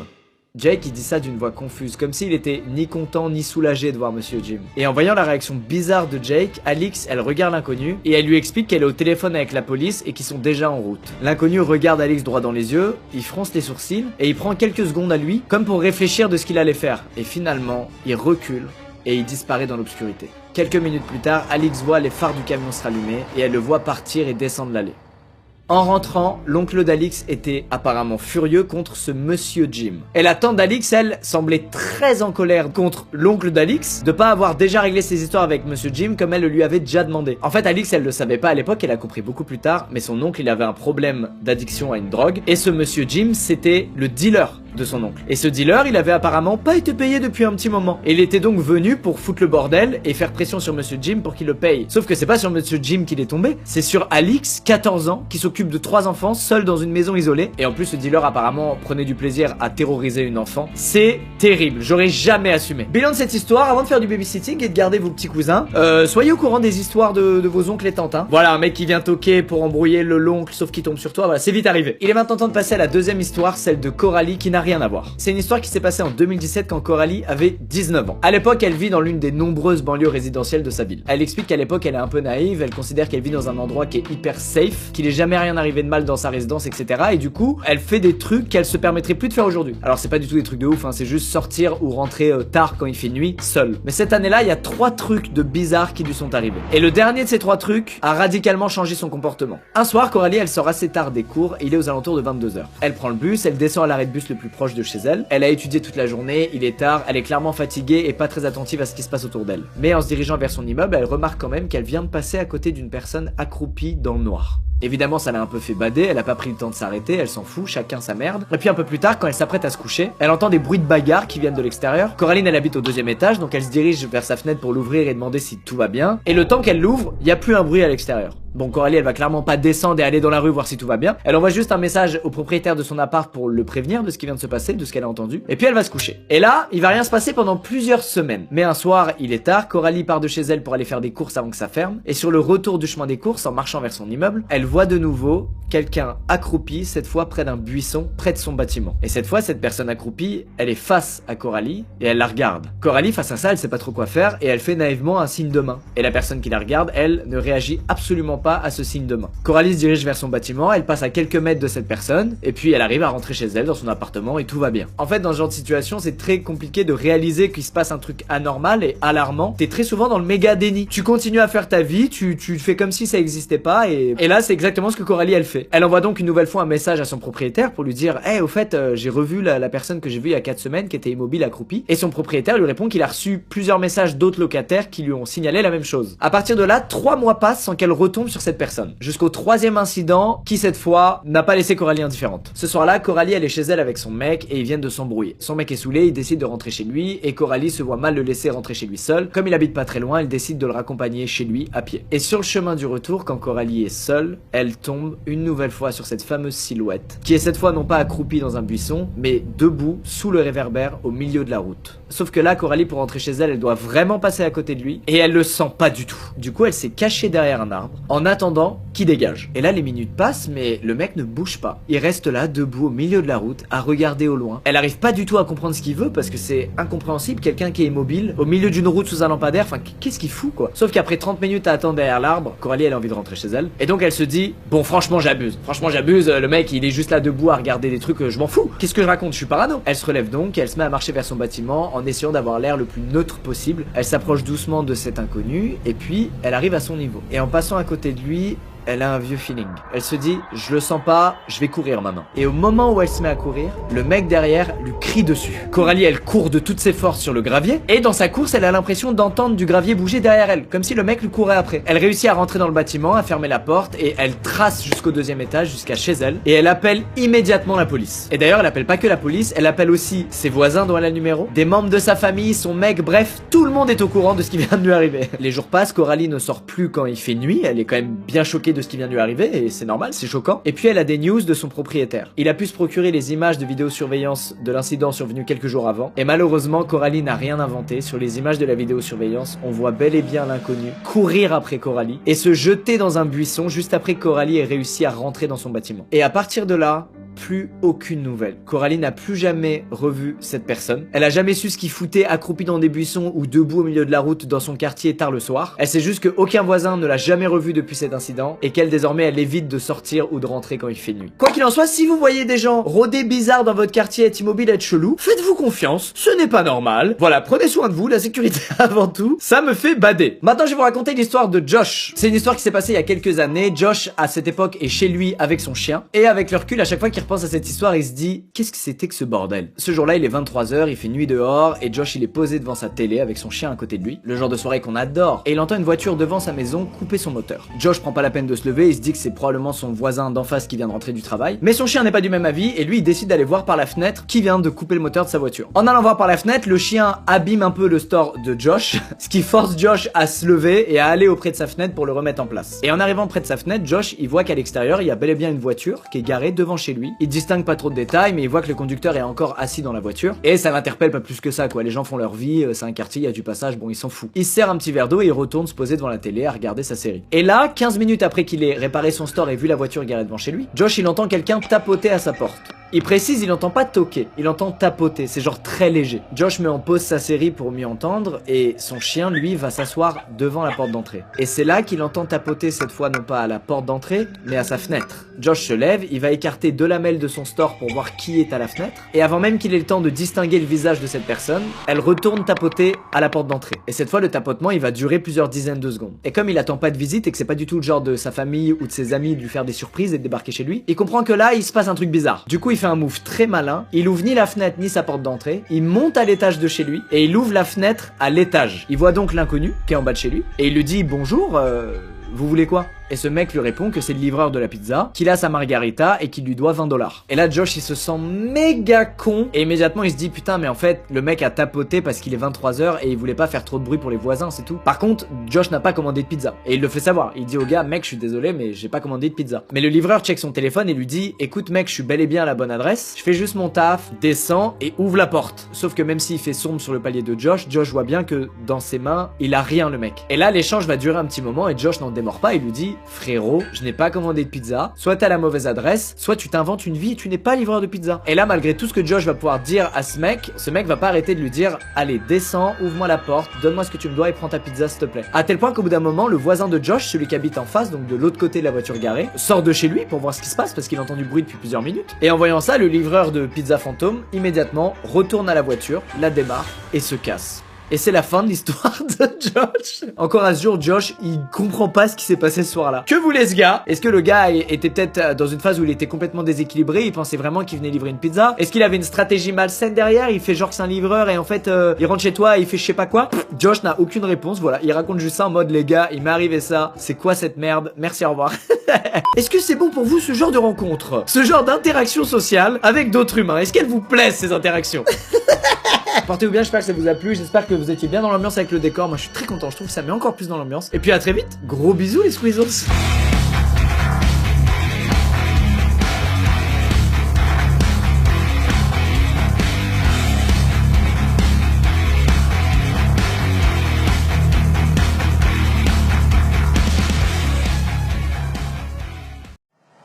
Eh bien bonjour, ça veut sa petite dose de frisson. Vous arrêtez de me demander tous les jours des threads d'horreur, d'accord? Si vous continuez, je fais la grève des threads d'horreur, je rigole pas hein. Aujourd'hui 3 histoires vraiment bien, je suis très heureux des histoires d'aujourd'hui. Surtout qu'il y en a une qu'on a trouvée sur le Let's Not Meet, donc le Reddit où des gens racontent des expériences un peu flippantes. Donc les histoires que je raconte dans ces vidéos là FR. Et oui, je mettrai le lien en description. Si vous voulez raconter des histoires dessus qui vous sont arrivées, n'hésitez pas, c'est l'endroit pour. Et donc aujourd'hui pour la première fois on raconte une histoire de ce Let's Not Meet FR. Et elle est incroyable, mais d'abord on commence avec l'histoire de Tommy qui lui n'est pas français.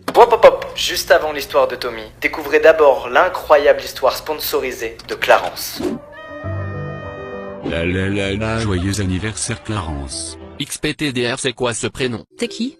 Michael, alias Michael le beau gosse. Mais je t'ai jamais invité. J'ai ramené des MacBook Pro, des iPhone 12 Pro, et des AirPods 2 pour tout le monde. Ok tu peux rester beau gosse. Je peux avoir l'iPhone? Oui pour ça il te suffit de cliquer sur mon lien en description. Y a quoi sur ce lien? Lords Mobile. Où est-ce qu'il a chopé la télécommande? Lords Mobile est un jeu de guerre et de stratégie mobile gratuit. Le but est de développer ton royaume, ton armée, modifier la formation des troupes, recruter et choisir les meilleurs héros, et créer des alliances pour t'imposer dans un monde médiéval fantastique rempli de magie et de créatures maléfiques. Et pour les cadeaux? En plus en ce moment il y a une collab avec les Chevaliers du Zodiaque, le héros Seiya est offert au téléchargement. Tu n'as pas répondu à ma question. J'allais y venir clavicule, ne t'en fais pas. Non ça se prononce Clarence. Je m'en tape. À chaque fois que ton château augmente de niveau, tourne la roue de la fortune pour tenter ta chance. Tu tomberas peut-être sur un des grands prix, ou des cadeaux en jeu. Trop cool. Tu es le meilleur Michael le beau gosse. Bon maintenant on peut revenir à mon anniversaire s'il vous plaît? Michael le beau gosse. Michael le beau gosse. N'oubliez pas que vous pouvez gagner des cadeaux, en téléchargeant Lords Mobile. Grâce à ton lien en description, c'est bon on sait, tu pourrais leur demander de me souhaiter mon anniversaire plus tôt. Ah oui pardon, souhaitez tous un bon anniversaire à clavicule. Allez c'est ciao. Tommy travaille dans une station-service minable. Vous savez aux États-Unis il y a énormément de stations-service et t'en as beaucoup qui sont vraiment des tout petits trucs un peu creepy, minuscules, pas très bien entretenus. Et ben Tommy lui il travaille dans l'une de ces stations-service. Donc il est seul, il est assis sur un tabouret derrière le comptoir et il attend que des clients viennent pour payer leur plein. Il précise qu'autour de sa station-service il y en a 2 autres qui sont beaucoup plus modernes et que donc les clients se font de plus en plus rares à la sienne puisqu'ils préfèrent aller dans des trucs beaucoup plus neufs. Il explique carrément que son taf c'est plus devenu nettoyer et essayer d'entretenir comme il peut cet endroit qui est vraiment crasseux et pas vraiment accueillir des clients à la chaîne qui payent leur plein d'essence. Bref, ce jour-là il est 00h30, Tommy travaille de nuit et il a 6h30 à tuer. Il est assis sur son tabouret derrière le comptoir, il est en train de lire un livre et il fait tout ce qu'il peut pour pas regarder l'horloge parce que le temps passe très lentement. Soudainement du coin de l'œil il voit un break s'approcher de l'une des pompes. 2 hommes en sortent et se rendent à l'intérieur de la petite boutique de Tommy. L'un des deux est plutôt âgé et porte une veste en cuir et l'autre par contre est beaucoup plus jeune. Il a à peu près l'âge de Tommy et il a un manteau Carhartt et des bottes de travail. Bref, Tommy les décrit comme des gars de la campagne, rien d'inquiétant. Il leur dit bonjour et leur demande en quoi il peut les aider. Et puis le plus jeune des 2 hommes lui dit: vous savez que vous êtes surveillé. Tommy comprend pas pourquoi elle lui dit ça et le jeune homme pointe du doigt quelque chose à l'extérieur. Dehors, il y a une silhouette sombre d'un homme qui se tient debout près d'un réverbère. Le plus âgé des deux hommes explique à Tommy qu'ils sont passés devant la station-service il y a 45 minutes et qu'ils ont failli écraser un mec qui se tenait au milieu de la route. Et ce mec, c'est apparemment le gars immobile qui se trouve pas loin du réverbère depuis des dizaines de minutes. L'homme âgé explique qu'ils ont peut-être pensé que le mec était drogué ou qu'il avait de mauvaises intentions et c'est pour ça qu'ils ont décidé de faire demi-tour et de venir voir à la station-service si tout allait bien. Pendant que les trois hommes discutent, l'inconnu se tient toujours debout, immobile dehors, mais Tommy il arrive à distinguer le fait que le gars a l'air de parler tout seul. Il voit sa mâchoire bouger comme si le mec se parlait à lui-même. Et c'est là qu'il va prendre les choses en main. Il va demander aux deux hommes de verrouiller la porte d'entrée du magasin qui constitue sa seule défense. Et il va leur demander d'attendre avec lui à l'intérieur du magasin le temps qu'il appelle la police. Et c'est là qu'il se pose une question terrible. Il se dit mais est-ce que les deux mecs qui sont maintenant enfermés avec moi dans mon magasin sont vraiment là pour m'aider? Est-ce que ces deux gars ne seraient pas complices du troisième gars près du réverbère? Quoi qu'il en soit, il peut rien faire. Il est surveillé du coin de l'œil, il prend son portable, il appelle la police et la police répond et lui dit qu'elle sera sur les lieux d'ici 10 minutes. Tommy est grandement rassuré, il raccroche et il explique aux deux hommes que la police arrive et qu'ils peuvent donc circuler et il les remercie encore une fois de l'avoir prévenu. Les deux gars sortent de la boutique, font quelques mètres et puis s'arrêtent. Et ils lui disent « Verrouille la porte », il arrive. Tommy se précipite vers la porte d'entrée, il la verrouille à double tour et en regardant à travers la vitre, il voit effectivement la silhouette qui était jusque-là immobile sprinter vers le magasin. Tommy, il est accroupi derrière le comptoir, il voit plus ce qui se passe mais il l'entend. Et ce qu'il entend pour la première fois, c'est la voix du troisième inconnu. Et cet inconnu, il demande aux deux autres où est allé le garçon. L'homme âgé lui répond et essaie de faire gagner du temps à Tommy, il lui dit « Écoute, il est allé dans la salle de bain, il revient ». Immédiatement, l'inconnu se précipite de l'autre côté du bâtiment. Et de l'autre côté du bâtiment, il y a une porte qui mène à la salle de bain. Tommy, il se pose plein de questions. Est-ce que ce mec était déjà venu en repérage avant ce soir? Est-ce qu'il est venu dans cette station-service au hasard ou est-ce qu'il a choisi cette station-service parce qu'il m'a vu à la caisse? Est-ce qu'il est vraiment sous drogue ou est-ce qu'il est juste purement malveillant? Et heureusement pour lui, la police a fait extrêmement vite puisque à ce moment-là, un SUV arrive et 3 policiers descendent immédiatement du véhicule. Ils font le tour du bâtiment, malheureusement ils tombent sur personne. L'inconnu a disparu probablement quand il a entendu les gyrophares. Tommy prend le temps d'aller remercier les deux inconnus en qui il a douté pendant de longues minutes avant de comprendre qu'ils étaient vraiment de son côté. Et il a jamais su qui était ce mec et pourquoi il en avait après lui. Est-ce que c'était un gars de son entourage? Est-ce que c'était gratos? Est-ce qu'il a juste pas eu de chance? Enfin, il n'en sait rien. En revanche, il a demandé à son boss d'installer des caméras de sécurité vers l'extérieur et ça n'a pas été fait. Alors à tous les frérots qui bossent seuls dans des boutiques ou qui bossent de nuit et tout, courage, grosse force, je serai en panique. C'est l'heure de la deuxième histoire, c'est l'histoire de Anaïs, notre française, qui a vécu un truc terrible quand elle était jeune. Anaïs explique que c'est maintenant une femme, elle vient d'avoir 19 ans, et qu'au moment des faits, elle en avait 15, presque 16. Elle entre en seconde au lycée, donc grande année, et aussi elle ouvre son compte Twitter. Elle précise que son nom d'utilisateur, elle ne l'a donné à personne. La photo du compte, c'est pas une photo d'elle, c'est une image qu'elle aime bien, un avatar quelconque. Elle est donc anonyme. Elle explique qu'elle a jamais eu beaucoup de followers, elle est montée à 30 followers max et qu'elle suivait pas beaucoup de gens elle sur Twitter, enfin c'est vraiment pas une appli qu'elle ouvrait souvent pour faire des trucs, elle s'en foutait un peu. Mais un soir d'octobre, elle reçoit un message privé chelou. Dans ce message, c'est un mec qui se présente, qui s'appelle Paul, qui a 17 ans et qui lui demande si elle habite bien sur Antony parce qu'il vient d'y emménager et qu'il aimerait bien se faire des amis avant son premier jour de lycée. Immédiatement Anaïs elle est méga méfiante, elle se dit attends, comment il sait que j'habite à Antony? C'est marqué nulle part sur mon profil. Elle réfléchit et puis elle se souvient qu'elle a fait un tweet qui parlait des bus d'Antony et donc elle en conclut que Paul a probablement tapé Antony dans la barre de recherche Twitter et qu'il est tombé sur son tweet et c'est comme ça qu'il est tombé sur elle. Anaïs elle a 15 ans et vous savez très bien quand on a 15 ans on est vraiment en train de se construire fort quand on rentre au lycée et elle c'est une période qui est un peu compliquée, elle a pas trop d'amis etc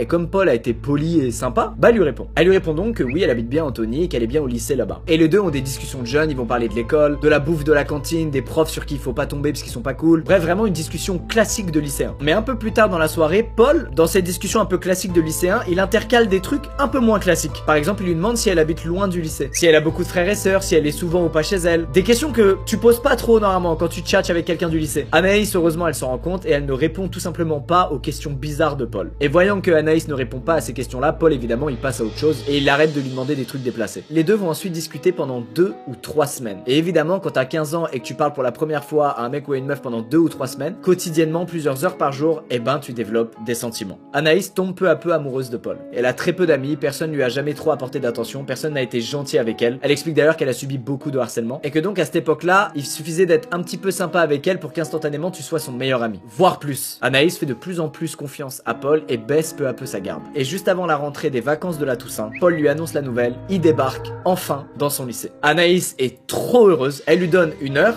midi, et un lieu, la cour de récré. Paul lui répond qu'il est trop content et qu'il a hâte, mais qu'il aimerait la voir sans qu'il y ait plein de monde autour. Il explique qu'il a peur de pas la reconnaître et qu'il veut pas passer sa récréation à la chercher et perdre du temps. Anaïs compatit et elle change donc l'endroit du rendez-vous, qui est maintenant les toilettes du 3e étage de l'école. Le lendemain matin, Anaïs se prépare, elle se fait belle comme jamais. Ça y est, c'est le jour J, c'est la première fois qu'elle va rencontrer Paul, elle compte les minutes. La récréation arrive, elle court aux toilettes du 3e étage, et après quelques minutes, un homme arrive. Et cet homme, c'est bien Paul. C'est bel et bien la photo du compte Twitter à qui elle parle depuis des semaines. Mais quand même, il fait un peu plus vieux que 17 ans. Elle lui donne plutôt 20 que 17. Ils s'entendent super bien, il y a une bête d'alchimie, et Paul il propose à Anaïs de l'emmener manger au kebab. Anaïs refuse, pas parce qu'elle a peur, mais parce qu'elle a pas d'argent sur elle, et qu'elle a un principe, c'est qu'elle refuse tout le temps qu'on l'invite quelque part. Paul a l'air déçu évidemment, mais il lui propose à la place de l'attendre devant le lycée à la sortie des cours et de la raccompagner chez elle. Ce qui, quand t'es au lycée, honnêtement se fait. Les BG ils font ça un peu. Anaïs lui explique qu'elle rentre chez elle en bus, et que donc s'il veut, il peut la raccompagner jusqu'à l'arrêt de bus. Et ça va être le début d'une routine qui va se mettre en place où tous les jours, Paul va accompagner Anaïs à la sortie des cours jusqu'à l'arrêt de bus. Ça va durer des semaines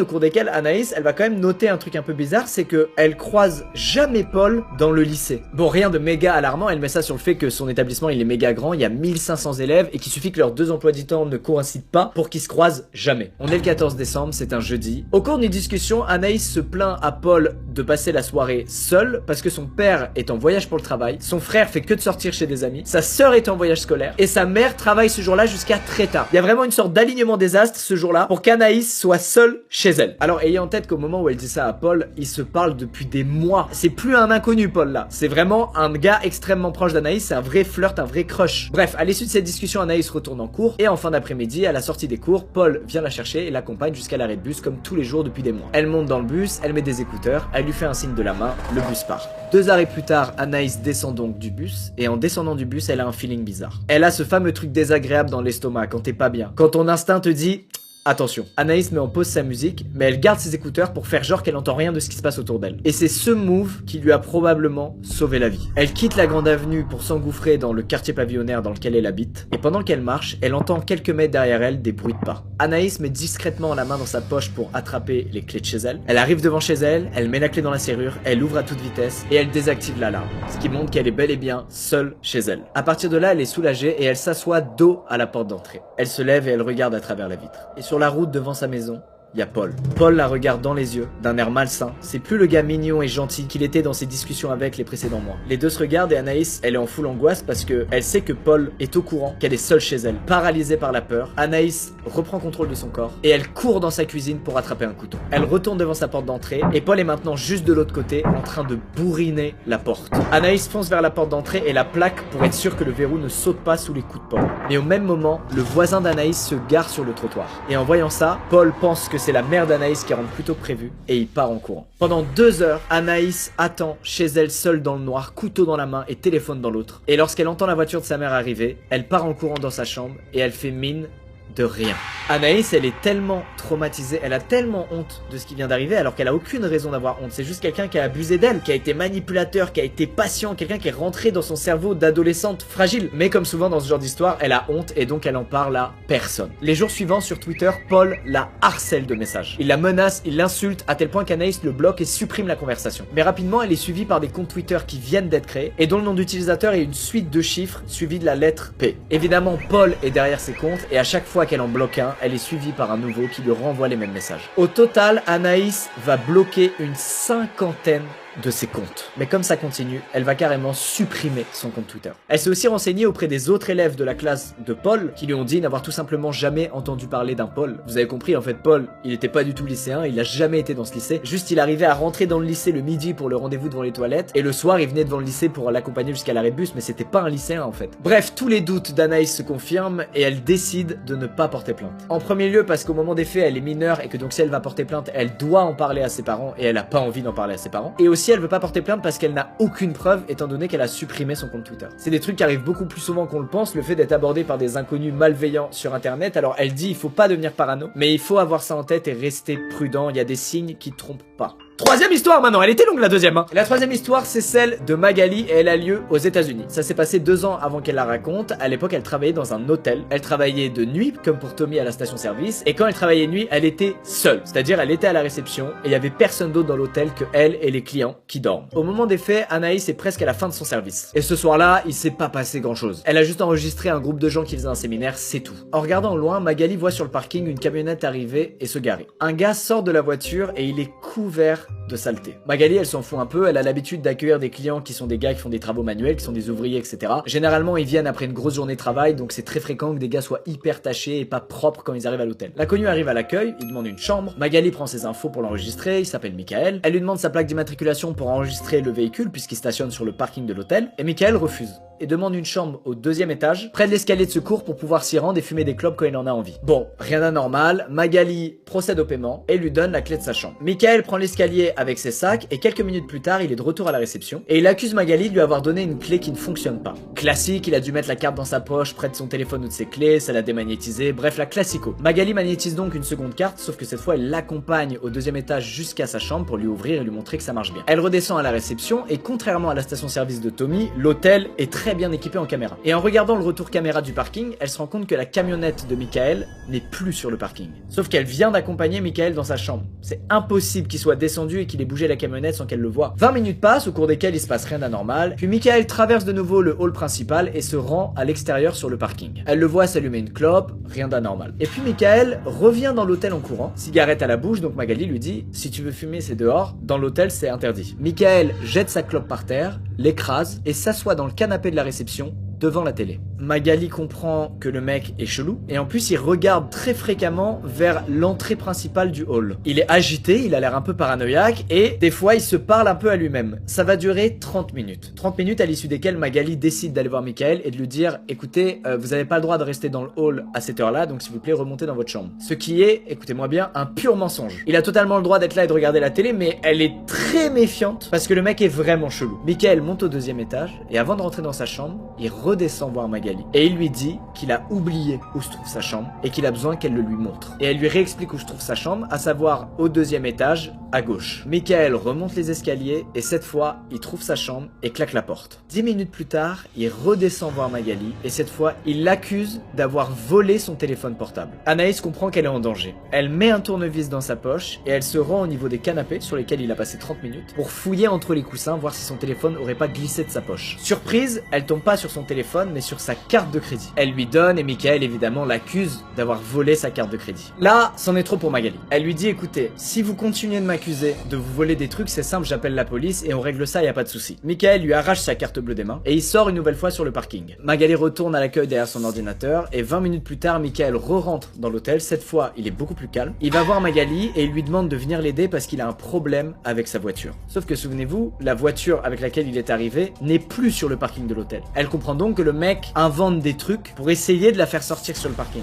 Dans quel but, elle en sait rien, mais elle sait que ça cache un truc. Magali refuse une nouvelle fois et une nouvelle fois Michael retourne sur le parking de l'hôtel. Elle est seule dans cet hôtel, il est tard, il y a un mec qui est clairement menaçant, elle se démerde depuis un moment pour refuser toutes les demandes du gars, mais elle sent qu'à un moment ou l'autre, il va péter un câble. Elle retourne sur son ordinateur et elle voit que Michael n'est plus sur le parking. Et d'ailleurs, elle voit que Michael n'est plus nulle part. Et puis sur la caméra du parking, elle voit un autre véhicule que la camionnette qu'elle a vu arriver plus tôt. Immédiatement, elle appelle un des hôtels aux alentours, elle lui donne la plaque d'immatriculation du véhicule en question et elle lui demande si cet hôtel-là a déjà enregistré ce véhicule. La réponse est non. Elle a les yeux rivés sur la caméra de surveillance à tel point qu'elle se rend pas compte que Michael est de retour dans le hall. Elle lève la tête et une fois de plus, elle lui explique qu'il doit soit aller dans sa chambre, soit quitter les lieux. Et là, Michael lui hurle dessus. Il lui dit « Tu dois sortir dehors avec moi maintenant et m'aider ». Et d'un coup, Michael sprint au loin sur le parking et disparaît, et du champ de vision de Magali et des caméras de surveillance. Magali, elle est choquée et il lui reste 10 minutes avant l'arrivée de la prochaine employée, celle qui va prendre le relais à la réception. C'est les 10 minutes les plus longues de sa vie. C'est 10 minutes pendant lesquelles elle pense que Michael va revenir et cette fois va en arriver aux mains et va la kidnapper de force. Heureusement, ce n'est jamais arrivé. Elle explique ce qui s'est passé à sa collègue, qui risque de croiser Michael, et elles vont toutes les deux verrouiller les portes d'entrée du hall avec un panneau expliquant que si les clients veulent rentrer à l'intérieur, il faut appeler la réception. Et elle rentre chez elle en sûreté. Le lendemain, elle appelle ses boss et ses boss lui expliquent que Michael n'est jamais revenu dans sa chambre prendre ses sacs. Et oui, souvenez-vous, il était venu avec des sacs qu'il a déposés dans sa chambre. Un mois plus tard, Magali est de nouveau à la réception, sauf que cette fois, il y a des collègues. collègue dans l'hôtel. Elle n'est pas seule. Et qui franchit la porte d'entrée du hall?